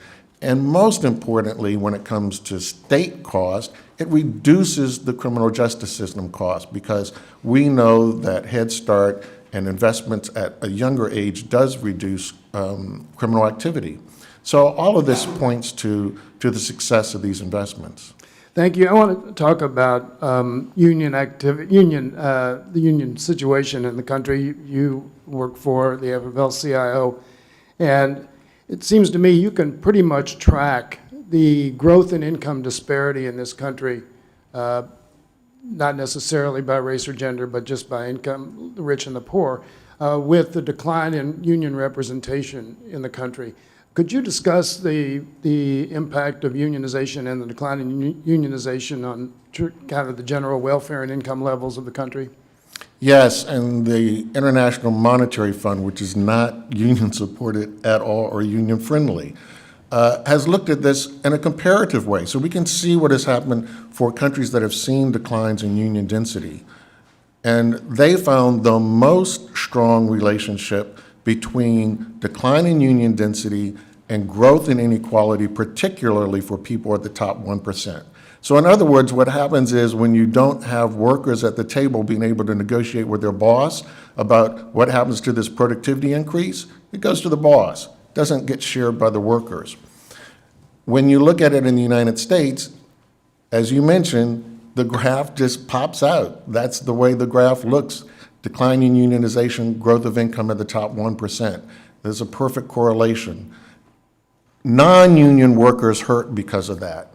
The wages of non-union workers are $7 off from what they would be per hour, depending upon their education level, and even greater for those with less education. So the wages of non-union workers are hurt when workers aren't organized. So it increases inequality, and it hurts non-union workers as well. So it's very important that we maintain our commitment to Americans having the right to organize. I thank you for your answer. A couple things I want to follow up on. The statements have been made by the various witnesses. Dr. Lindsay, you compared twice what we spend in the United States to what's spent on education, higher education in OECD countries. Could you point to any one of the OECD countries that you would prefer be the system that we use versus theirs? Sir, my point in drawing our attention to that fact is this. This is not a money problem, right? So I wasn't saying that, but that was not an invidious comparison. My point is this. The federal government has been very generous in investing in Americans' education. My point is we can do it better, because I don't think any of us, sir, I'm sure you're not happy. When these federal programs began in the early 70s, as I said, today, fewer students graduate from the bottom 25% of income than in 1970 when these programs began. I don't question the intentions. Right. I understand that, because in most of the OECD countries, higher education is free. You know, I'm glad you raised that point, because, you know, we hear that all the time. We think, my goodness, I want to move there. But you know what? No more than 20% of those students go to college. In Europe, they track, meaning at a very young age, you're told you're not going to a liberal arts college, you're going into the trades. So when we say it's free, it's not free for everybody. It's free for the 10 to 20% that qualify through the test. So thank you for giving me that opportunity to... You're welcome. No, I don't think it makes any point one way or another, but I'm just glad that you clear that up. Because I don't think there is much value in comparison to OECD countries, because they're very different systems. No, the value in the comparison is this. We don't have a money problem. What we have is a priorities problem. Okay, thank you for that. Dr. Smith, just one question. I'll be a little bit snarky here, but you know, oftentimes we hear about the sanctity of the patient-doctor relationship, and from what you're telling me is that the patient-doctor relationship is irrelevant to the patient getting care in your situation. They go online, they have no relationship with you, they decide based on price to come to your service, and they don't have any idea who you are. So I just want to throw that out there, but that's not the question I wanted to ask. Just in terms of solutions to our healthcare challenges, and everybody agrees we have tons of them, and I actually have raised points before in hearings about the fact that you can get a colonoscopy for $600 or $700 in a freestanding clinic, and the same thing's $4,000 or $5,000 in a hospital. And what sense does that make? It makes no sense, particularly if the government's paying for it. But isn't it true that the vast majority of costs in the system, writ large, are treating cancer, diabetes, heart disease, Alzheimer's? These are hundreds of millions, billions of dollars a year that the system is trying to deal with. And those are diagnoses that would have no relevance to the type of system you're talking about. I'm not an economist, so I don't have any idea whether those figures are right or not. Yeah. I don't know. Well, generally speaking, they're right. See, I'll yield back. Thank you. Gentleman yields back. Mr. McClintock, you're recognized for 5 minutes. Thank you, Mr. Chairman. I thought Mr. Pasquale made the best point of the day in defense of the free market when he said, I've got money in that bank, I'm going to take it out. I mean, isn't that the ultimate consumer protection, the ability to say, no, your prices are too high, no, your service is not adequate, no, I will take my business down the street to somebody who can provide me a better service at a lower cost? Isn't that how we punish bad actors in a free market? And isn't that the ultimate punishment? They go out of business. And we reward good actors by giving them our business. Now, Dr. Smith, Your patients, your patients choose you. They don't have to go to you for services, correct? That's correct. Why do they choose you? People that search online are many times initially attracted to the price, because otherwise they find their care unaffordable in their local market. So better service at a lower price, they come to you. Isn't that a good thing? It's the market at work, we believe. Well, Will and Ariel Durant, in their History of Civilization, asked the question, what makes Ford a good car? Chevrolet. Competition, the fact that there's somebody down the street doing the same thing and is competing for people's free choice of where to go. But I saw that the Kaiser Foundation has just estimated that in some 30% of American counties, people will have no choice over their Obamacare policy. They have to choose only one plan. That's not a choice at all. In 60% of markets, they will have a choice between two plans, and that's all. That's not much of a choice at all. And I wonder what will happen to quality if people can't move their business from people who are doing lousy service to people who are doing good service. Yeah, and just as powerful as competition's effect on the marketplace, which drives quality up and prices down in every industry, just as powerful is the lack of fear of competition. Now, the price you cited to Dr. McDermott was around $5,000 for a procedure. His question is, well, what if you can't afford that? Well, I'm wondering, what's the difference between paying you $5,000 for the procedure and having Obamacare policy with a $5,000 deductible? Aren't I out of pocket $5,000 in either case?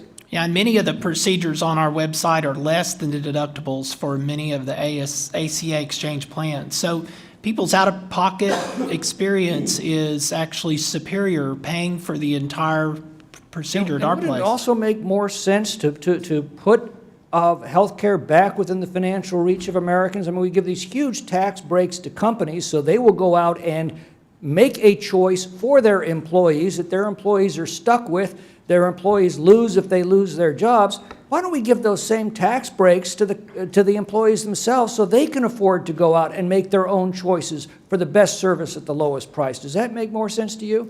Yes, in a consumer market is full of people who actually care what things cost, but they can't, if they don't know what it costs and there's a lack of price transparency, then they're at a real disadvantage. Yeah. And that's why I think that we need to focus more on what does this cost, not does everyone have coverage. I want to go to Dr. Lindsay for a second. The two areas where we've been the government's been helping people the most has been helping them to afford their health care and helping them to afford an education.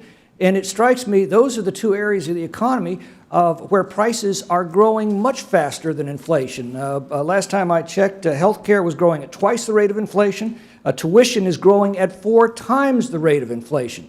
And from your testimony, I seem to take from this the fact that as we throw more money into the system, the universities accept that by raising their tuitions. And the more they raise their tuitions, the more we have to help students try to afford those tuitions by doubling Pell Grants, by dangling all-you-can-borrow loans in front of students. And the more we do that, the higher the tuitions go, and we're in a negative feedback loop. Yes, sir, exactly. It's just simply an economic fact. What is the biggest cost driver in education? Federally subsidized student loans. And what happened? Now, those student loans, and I think I have the distinction of having one of the highest parent plus loan balances in the entire Congress. This is a cause near and dear to me. What happens to, doesn't this make it virtually impossible for students to qualify for consumer loans or for mortgages? Is that why we're seeing young people start families later, no longer able to afford to buy, they're now renting, and consumer spending being extremely sluggish because they can't qualify for consumer loans in an economy where 2/3 of economic growth depends upon it? Gentleman's time Exactly. expired. We'll take that as a statement instead of a question. One with which I agree. Exactly. The answer was exactly. There you go. Mr. Norcross, you are recognized for 5 minutes. Thank you, Mr. Chairman. I got to say, this is probably the most entertaining committee hearing I've been since sitting on Budget Committee. Sort of remarkable. And I'd like to thank all of those who are testifying today, but here to live where you work. You know, and the picture coming back to Potter. We're talking about Potterville here again. I think the only place you get to live where you work for free is in Congress, when you live in your office, but that's a different story. I guess we won't go into that.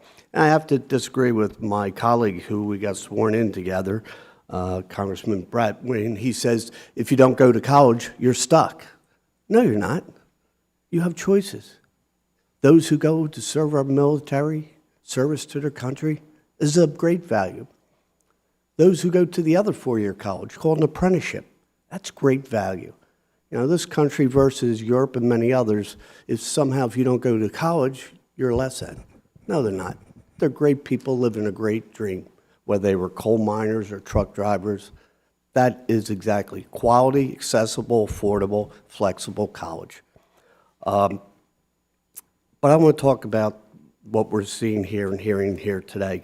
It literally is a tale of two countries. I think the data speaks for itself. We can interpret it very differently. And I agree with my colleagues on this side of the aisle that the facts are irrefutable. I mean, you're not changing those. You heard it mentioned where we were half dozen years ago and where we are today. There is a recovery. It's who is enjoying it or who can enjoy it. The disparity in wages has grown exponentially from those who are working with their hands and those who are running the companies. 15 million jobs, that's pretty good. But those are jobs that are much less than when they started. And that tends to be one of the concerns that I'm dealing with, the middle class. So when they make a choice to go to college, can they afford to send their kids there? Or are they saddled with $250,000 of debt? I think we get back to a much more flexible system that addresses the real core issues of what's going on. Is probably the most important thing that we can do. But when it comes to the comments of Dr. Smith, it's an interesting model. I just wanted to ask one quick question. You post the prices. Do you have specials like twins today get half price off? Do you do things like that? Let me write that down. That's a Okay, we'd be interested in that. You don't have to answer that.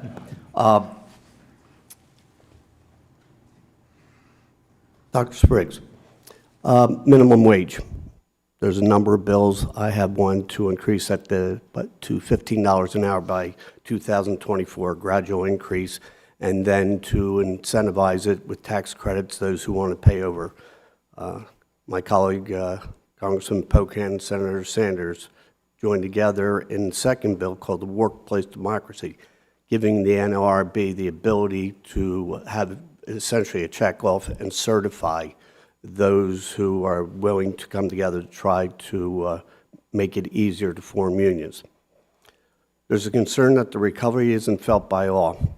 How do you think these two bills, if they were to be enacted and signed into law, would impact the economy? Well, they would help to restore fairness to the economy, to make sure that rises in productivity by workers show up in their paycheck. You know, the market is a wonderful way to allocate resources, but it only means something if you have the resources to respond to the market. Having lower health care doesn't mean anything if I can't afford $5,000. Having affordable housing that's dictated by prices from the top doesn't mean anything if I can't afford housing. So we have to address what happens to the wages of workers. So pushing wages up from the bottom to ensure that even those at the bottom enjoy productivity growth is necessary. That's one of the keys we learned from the period from 46 to 79. And then making sure that those in the middle can negotiate fairly with their boss. I'm more productive, don't I get to share in this productivity? That makes all the difference in the path. And study after study is pointing this out by economists, that the economy becomes more stable because higher minimum wages means that those workers are more resilient and can respond to market pressures. And the ability to negotiate wages means that wages can be more flexible so we can have a more efficient labor market. So we see that as more efficient. Thank you. I yield back. Gentleman's my time has expired. Mr. Woodall, you're recognized for 5 minutes. Thank you, Mr. Chairman, and thank you for holding the hearing. Mr. Yarmouth mentioned in passing that he wasn't sure we'd reestablished any trust here today. I came in late, and so I may have missed a more cynical part of this this panel. But I've got to tell you, when you, Dr. Lindsay, are focused on trying to get folks not just with access to education, but access to education that benefits them long term, when you, Dr. Spriggs, are trying to tie workers' wages to their productivity and lift folks up out of poverty, when Dr. Smith is taking something that's impossible to understand and impossible to afford and trying to deal with both of those issues at the same time, and when Mr. Pinto is telling folks that maybe we've been complicit in turning something that was supposed to be a wonderful opportunity into a terrible burden. That's exactly what folks back home want us to be talking about, and I can't believe that there's not just a little bit of agreement here, but a lot of agreement, and that's what I want to focus my question on. Dr. Lindsay, I agree with you about the Stafford Loan program. My question is, who on the left would work with us? When I go into a high school today and say, who wants all the free money you can borrow and a degree in art history, or who wants a co-op program, a work-study program, you want to graduate with employer experience and no debt, who on the left would work with us to redirect these federal incentives to putting real people in real jobs? Well, sir, I think there's a growing bipartisan consensus. I mean, you've seen candidates on the left and the right. President Obama, former Texas Governor Rick Perry, couldn't be as different in politics, but they all agree that we have to reform our policies to better serve college students, meaning to help them find gainful employment after their degree. And so therefore, I think the time really couldn't be better than right now to start to go back and recognize that with the best of intentions, we have produced some consequences that don't help the intended beneficiaries. I mean, there was an AEI study by Jorge Clordialva. He found that under the current system, average working people pay more to support elite institutions of higher education than they do for the schools to which they're likely to send their own kids. I mean, the average school gets $2,000 to $3,000 in support. The elite institutions get $12,000 to $13,000 per student. Again, in another well-intentioned project, income-based repayment and loan forgiveness. You probably saw the Washington Post report last year. They now counsel their students at Georgetown Law School on how to game the income-based repayment and loan forgiveness plan so that, says the Post, quote, taxpayers are transferring $160,000. I won't say that you're not dealing with reality. We're slipping back into cynicism because that's what folks worry is happening. The same thing's true with Mr. Pinto's topic. I live in one of the densest congressional districts in the state of Georgia. You can't find an efficiency in my district. It's not for sale. And if I call my bank, they're going to say, Rob, we stopped doing loans for houses under 600 square feet. We don't do those any longer. Who on the left, Mr. Pinto, is going to help me, instead of having, as I do in my district, a 2,000 square foot house with 14 people living in it, a 300 square foot efficiency with 2 people living in it? Who on the left will partner with me to make that happen? Can't name anyone offhand, but I can think about it, but I can't name anyone offhand. Because the whole discussion we're having is how do we love people? How do we support people? How do we advantage our neighbor? And I believe that's a unifying statement, and I struggle with that in the housing industry as much as anywhere. Dr. Smith, I love what you're doing. I love my medical savings account. My Obamacare plan keeps getting canceled, and I sign up for a new one, and it gets canceled, and I sign up for a new one. But I'm trying to say in the medical savings account space, yes, telling someone they have a card that gets them care with a $9,000 deductible is not valuable in my district. And I know that we could bring costs down if we understood it more. What's going to drive more of your peers to adopt that model? How do we get more folks to do what you're doing, which is to give me access to information as a consumer?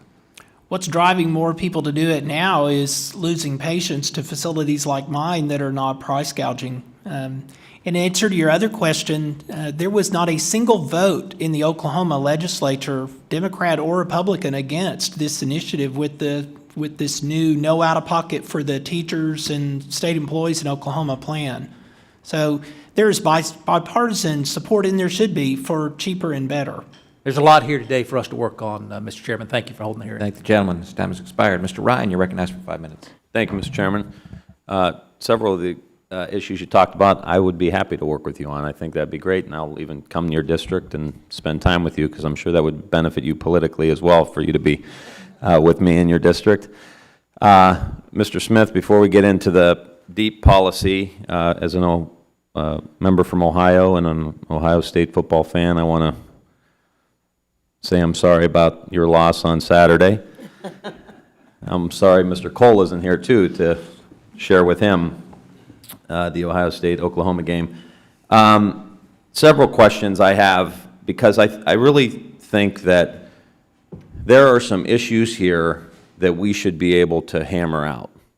I think that every member, and when I wasn't here, I was watching in the back, has made some really good points on college cost, making sure the Pell Grants that we send down to the schools actually hit home and actually reverberate in the household and increase or lessen the dependence that families are spending on some of these programs.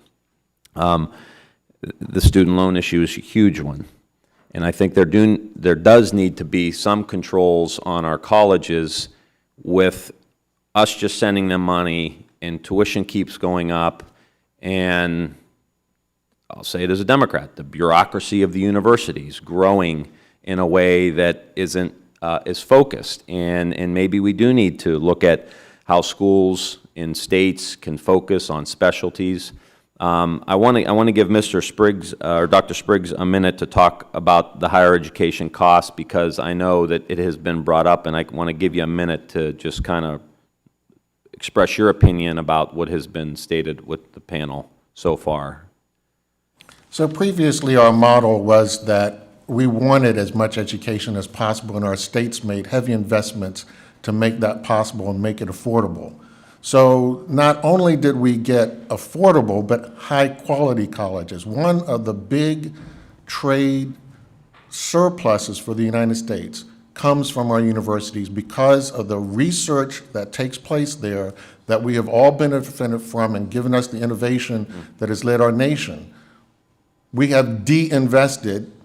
We've taken them from being public to private, and that market competition, more than anything else, has lowered the access to low-income students, because if I'm a university and you're going to tell me I'm not supporting you anymore, we had a drop from 1975 of 63% state support to today where it's under 33%.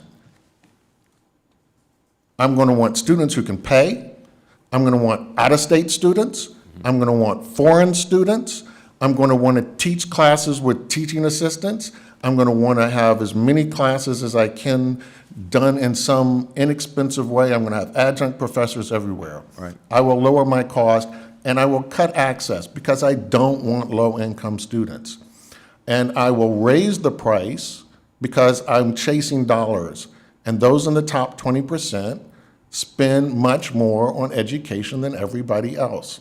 So that distorts the market. That's the distortion that we have allowed to take place. We went from a public commitment to it's free market, and that means I'm a business now. I'm not into caring about whether I'm producing teachers. And I appreciate that, and I think that's a great point, Mr. Chairman. This is a great hearing, and I think that's a great point. So we need to sit down and figure out how, because only 20% of the people are using it, it's the high 20% end, people got some money, is distorting the market.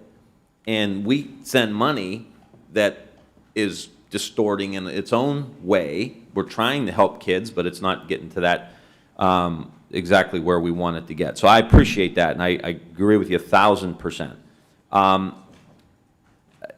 Because I only have 40 seconds left. I think this model in Europe is a good one.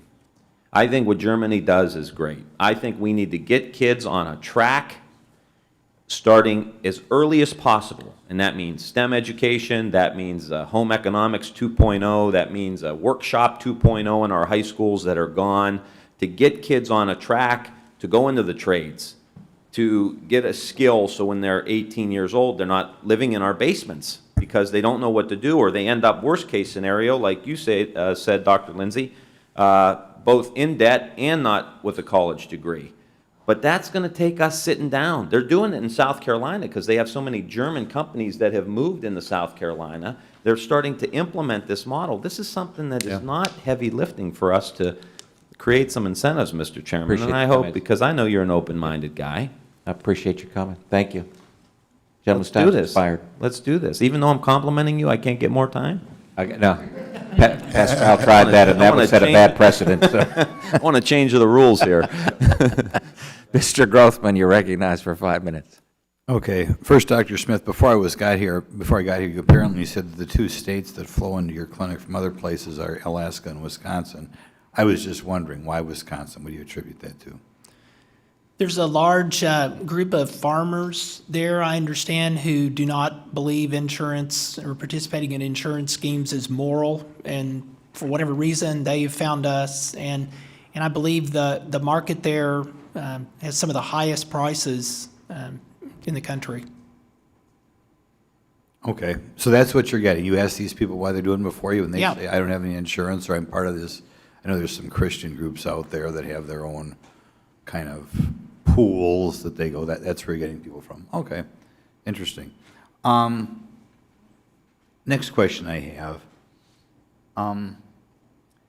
With regard to the making it more difficult to realize the American dream, part of that is unquestionably education costs, which have gone out of control. And by the way, Dr. Spriggs, I will say, when I tour the places where they have apprentices, or particularly the construction trades, I would talk that up more. I mean, a lot of the people in the trades in Wisconsin are making a lot more money than these people to go to college, and I wouldn't emphasize college as much. We need more people in the trades, who I think are, quite frankly, more productive in our society and doing better than a lot of these people who went to college. It just seems to me obvious we have too many people going to college. But I'm going to ask you guys a question on two things that I think is in part contributing to the stagnation in wages. In America, first of all, we've embarked on a policy of discouraging work. The most recent policy there was Obamacare, in which you, talking to a CPA a couple of weeks ago, in which you have these steps at which you lose your Obamacare subsidy as you work harder. And, you know, the CPA tells me nothing surprising. Obviously, the people who voted for Obamacare wanted to discourage people from making more money. Okay, they wanted to stunt their economic growth because when you get to these steps, maybe you lose a $5,000 subsidy, and of course, who wants to go above that? And I don't know if that was intentional. It seems so obvious I would think it's intentional. But, and it's true that other income transfer payments, earned income tax credit, food stamps, low-income housing, all were designed by people who want to discourage people from working. I'd like some of you guys to comment on that, and the degree to which, to a certain extent, our lower incomes are because we are discouraging people from getting past first base by setting up. Well, Congressman, no, in a short answer. What workers are confronting is, and the trades, as you mentioned, that Congress is quite willing to have H-2B visas for skilled workers to come into this country and undercut the wages of skilled Americans who need the jobs. So we have H-1B visa workers who will come and undercut Americans who borrowed money to get degrees in STEM. So if Congress wants to be on the side of American workers, let's be on the side of making the investment and letting the price of work go up. It's not the workers who don't want higher wages or the workers who don't want to work up to the higher wages. It's these kind of policies that put wage caps in the competition that Americans face. And you're right, apprenticeship programs work. Unionized apprenticeship programs are the best. And we are, the AFL-CIO, the largest producer and provider of job training in the United States other than the United States Army. So you are absolutely right, that's a path that Americans can take, but we have to protect them by not having H-2B visas Well, I will agree with you. That That was my question, Dr. Spriggs, but I will agree with you that when we decide who we're going to vote for in the next election, we should make sure we don't have another president who goes overboard and allowing too many people in the country. So to specifically answer your question, a colleague of mine, Maura Cargan, who was the head of Department of Social Services in Michigan for 4 years, up until a couple years ago, added up all the means-tested programs, and I think there are 80-something of them, and only 2 or 3 have a work requirement. One of them, she got added for the Department of Agriculture, food stamps, with the help of a Democratic senator from Michigan. And so that's really at the base of this, is that you have all these programs that aren't means. I'm just not saying a work requirement. Even if there is a work requirement, the more you work, the more you lose. Yeah, but there isn't, they're not even required to work in order to get the means-tested assistance. Okay. I guess they're out of time. Didn't want to. Gentleman yields back. Thank you. Ms. Moore, you're recognized for 5 minutes. Thank you so much, Chairman. Just let me say up front that I really regret that other responsibilities took me away from attending at the entire meeting. And so I do ask this distinguished panel to forgive me if my questions or comments seem to be a little off base from just the lack of opportunity to have heard you all the way through. Just want to be clear, I don't have my bifocals on, so it's hard to see, but you're Attorney Pinto, right? I have a JD. Okay, and so that's MD Dr. Smith, Dr. Spriggs, and Dr. Lindsay, right? So okay, I want to get into the whole thing about educational opportunity. We often hear about how only 5% of the world's population lives in the United States. 95% live out in the world, so we've lost a lot of the manufacturing, the kinds of jobs that uneducated, low-income people can do.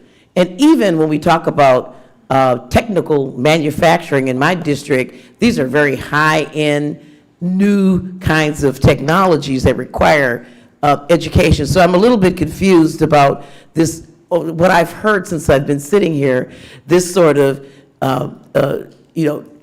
denigration of higher education. I'm one of those people, the 8th of 9 children, born poor, on the welfare, had a baby out of wedlock, who benefited from getting a bachelor's degree. And so I guess I'm just a little curious to ask the panel, so when you start talking about how the country won't benefit by increasing educational opportunity, that's confusing for me, since it seems to me that we're going to retain hegemony in the world by producing the Apples and the Googles and the kinds of technologies that require higher education. Start with you, Dr. Spriggs. Well, yes. And I see none of you guys chose to go to technical college, but anyway, go on. Well, And yes. none of people up here either. When the United States was building up this record on productivity increase, we were #1 for a college-educated workforce. We have slipped to number 17. And that risks our position. That risks our ability to make the innovations. And the investment we made in those universities provided the innovation not only from the students, but the innovation from the professors. So my graduate alma mater, Wisconsin, your state, has made huge contributions because of the investment in that kind of research. And so, yes, it pays off. I don't have much time. Dr. Lindsay, can you please give me your 20-second rebuttal? Why, especially when you say, like I know black people wouldn't get to go to college if we had to rely on tests and so forth. Give me your 20-second rebuttal to why we don't need people to go to college. I know less than you want to increase educational opportunity. My point is that most of the jobs today do not require a 4-year traditional degree. Okay. Even though most of those jobs are in the emerging worlds. Let me ask a little bit about infrastructure. When we, Dr. Lindsay, we were talking about housing. So when you evaluated, I think in your testimony you said that basically it was kind of poor people wanting housing, and that's sort of the reason we had the housing crisis. Do you see where appraisers, credit agencies, subprime lenders, the toxic loan packaging, where these basically criminal and immoral activities had more to do with it than say the GSEs or people wanting housing, people who exploited poor people? Representative, I know you addressed me, but I don't think you intended to, about housing. Who did I intend? Oh, Dr. Pinto, that's right. Okay. I mean, J.D. Pinto. Yes, thank you. My view, and I have researched this extensively, is the housing crisis was formed and created and resulted from housing policies promoted and implemented by the federal government, led by... But not by appraisers and subprime lenders. Let me just finish. And led by HUD, FHA, National Home Ownership Strategy, Fannie Mae, Freddie Mac, and the private sector followed along, and the appraisal process, I'll say, in the United States is completely broken, but that's also part of Fannie Mae, Freddie Mac. Time has expired. Mr. Rokita, you're recognized for 5 minutes. I thank the chairman. Mr. Pinto, would you like to continue on? Anything else you want to add to that response? Thank you. And this all started in the latest cycle in the early 1990s when Congress passed the so-called Safety and Soundness Act for Fannie Mae and Freddie Mac. We know how that turned out. And included in that was the affordable housing requirements. And that built up over about 12 or 13-year period, including the private sector, which was brought into this by HUD. All of that's well documented. And we ended up increasing the leverage, as I described in my testimony, and the result was 8 million foreclosures. It was the result of errant housing policies. Thank you, Mr. Pinto. I appreciate that. Apologize as well for not being here for the entire hearing. I was at helping chair an education subcommittee hearing, so I have that on my mind. So I'm going to switch over to Dr. Lindsay here for a little bit. It seems, well, I know federal policy over the last several decades is such that it focused on enrolling students in college. And what's the result, and what's your reaction to that? The result is that half of the students who start college today fail. And of those who do graduate, only 64% of them show this substantial increase in learning that a college degree is meant to signify, which means that the odds are 2 to 1 against you if you start college today, that you will get both a college degree and the learning it's meant to signify. That is not what all of these programs intended to do. It's one of the sad unintended consequences of federal involvement. And the worst consequence of all, we all want to see those at the lowest income levels be able to rise. That through education, that's the American dream. But almost 50 years later, fewer college graduates are coming from the bottom 25% of income than in 1970 when these large programs begun. Say that one more time, please. Today, fewer college graduates are coming from the lowest 25% of income distribution than was the case in 1970 when these large federal programs began. That's amazing. I don't think I've spent a good deal of my day in education policy. I don't know that I've heard it stated like that. Yeah. I appreciate that very much. We're going to put up a slide here, hopefully soon. Yes, thank you guys very much. Student loans themselves, 1.26 trillion. If you aggregate all, that's how much of the household debt student loans consume. It's my contention that the same policies, Dr. Lindsay, that you're talking about that have put more, quote, money on the education street, for example, have done nothing really but increase college in university budgets, perhaps professor salaries and the like. And that's what's really driving our debt. More access to the cash means budgets and everything go up. You know, that's just a layman's interpretation of what I see on that committee almost on a weekly basis. Do you agree or disagree? Yes, sir, I think you're correct.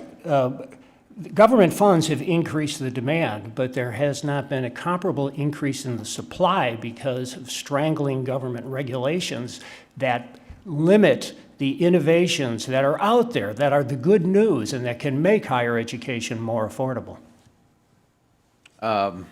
So as a result, some have come up with some, what others would call radical proposals for not necessarily getting the government out, although that would be the effect of it, but just making the government loaning of money in this space unneeded.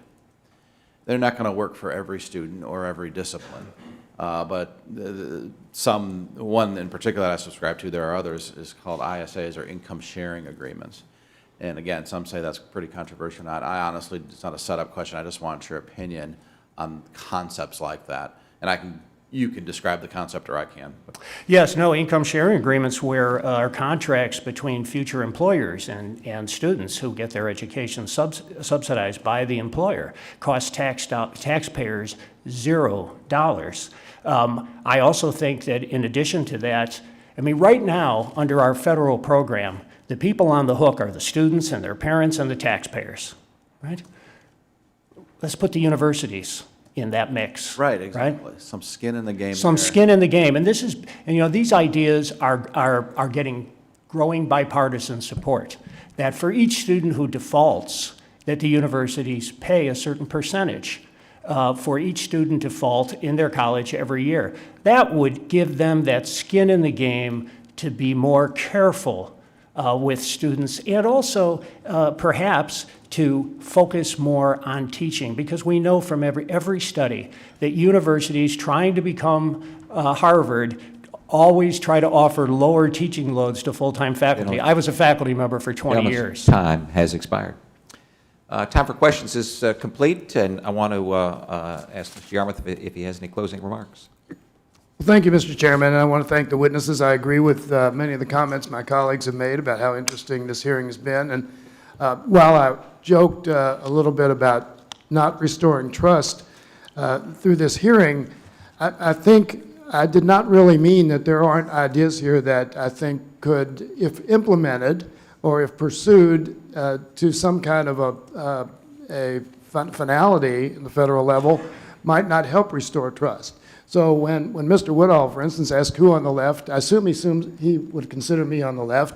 As Mr. Ryan, I think the idea for coming up with policies that would incentivize development of smaller apartments that are available to lower income people, I think that's a great idea. All of these things I think would work. Many of the things that Dr. Lindsay talked about. Yeah, I've speak a lot about the fact that Harvard Business School, at least last time I checked, did not have an accounting professor on their faculty because they decided the best accounting professor in the country was at Brigham Young University, and they use his work through digital means. So I think there are each one of these areas, whether it's housing or education or, well, we've talked a lot about healthcare for the last 6 years. And the investments that Dr. Spriggs talked about are all things that deserve a lot more conversation, and I think that if we do that and can act in a bipartisan way to make sense of some of them. Just one final comment. When I talked about the colonoscopy disparity in price between freestanding clinics and hospitals, this was in a Ways and Means Committee hearing years ago, the answer I got was, well, if you take that income stream away from the hospital, then they're going to have to find ways to charge more for other things. Well, I said, well, that's not a reason. That's just evidence of a broken system. So I think when we go through all of these areas, we can see federal policies that are not performing in the way they were originally intended, or not creating the right incentives, and I think we ought to spend a lot more time as a body working on those things, and if we did, I think you would find opportunities for bipartisan cooperation, and that would be a wonderful thing. Yeah. So thank you, Mr. Chairman, for the hearing, and I yield back. I thank the gentleman, and I just want to thank the witnesses. I was a little curious that some of the comments took a turn toward unions, and I'd be remiss if I didn't mention the Employee Rights Act that we've offered. I was stunned to learn that only 6% of union members currently have ever voted to be in a union. So when we talk with folks back home, none of us are opposed to unions. We just think that workers need to have consent to be in the union. So we think it's important to have elections. We think it's important to have secret ballot elections for union formation and appropriate time to notice all those things. So I wanted to mention that as our friends on the other side talked about unions. I also wanted to just highlight a particular article that I noted from last April from The Guardian, and I, without objection, I'll insert it in the record. It's entitled, "LA Unions Call for Exemption from $15 Minimum Wage That They Fought For," and I was curious to read this. This is an article that highlights the battle that folks are having for $15 minimum wage, but then members of the AFL-CIO union in LA are fighting to exempt their union from the $15 minimum wage so that they can undercut the folks who are going to be required by the state to have a $15 minimum wage. I just found that I found that curious. But I want to get back to this slide that I started with, and that's hopefully the common ground. The inflation that the American people have seen over the last 30 years has been a 128% increase over that period of time. But the three things that have outpaced inflation, housing and healthcare and education, are the things that all Americans have to deal with. And I would think that there ought to be commonality in trying to answer the question, why?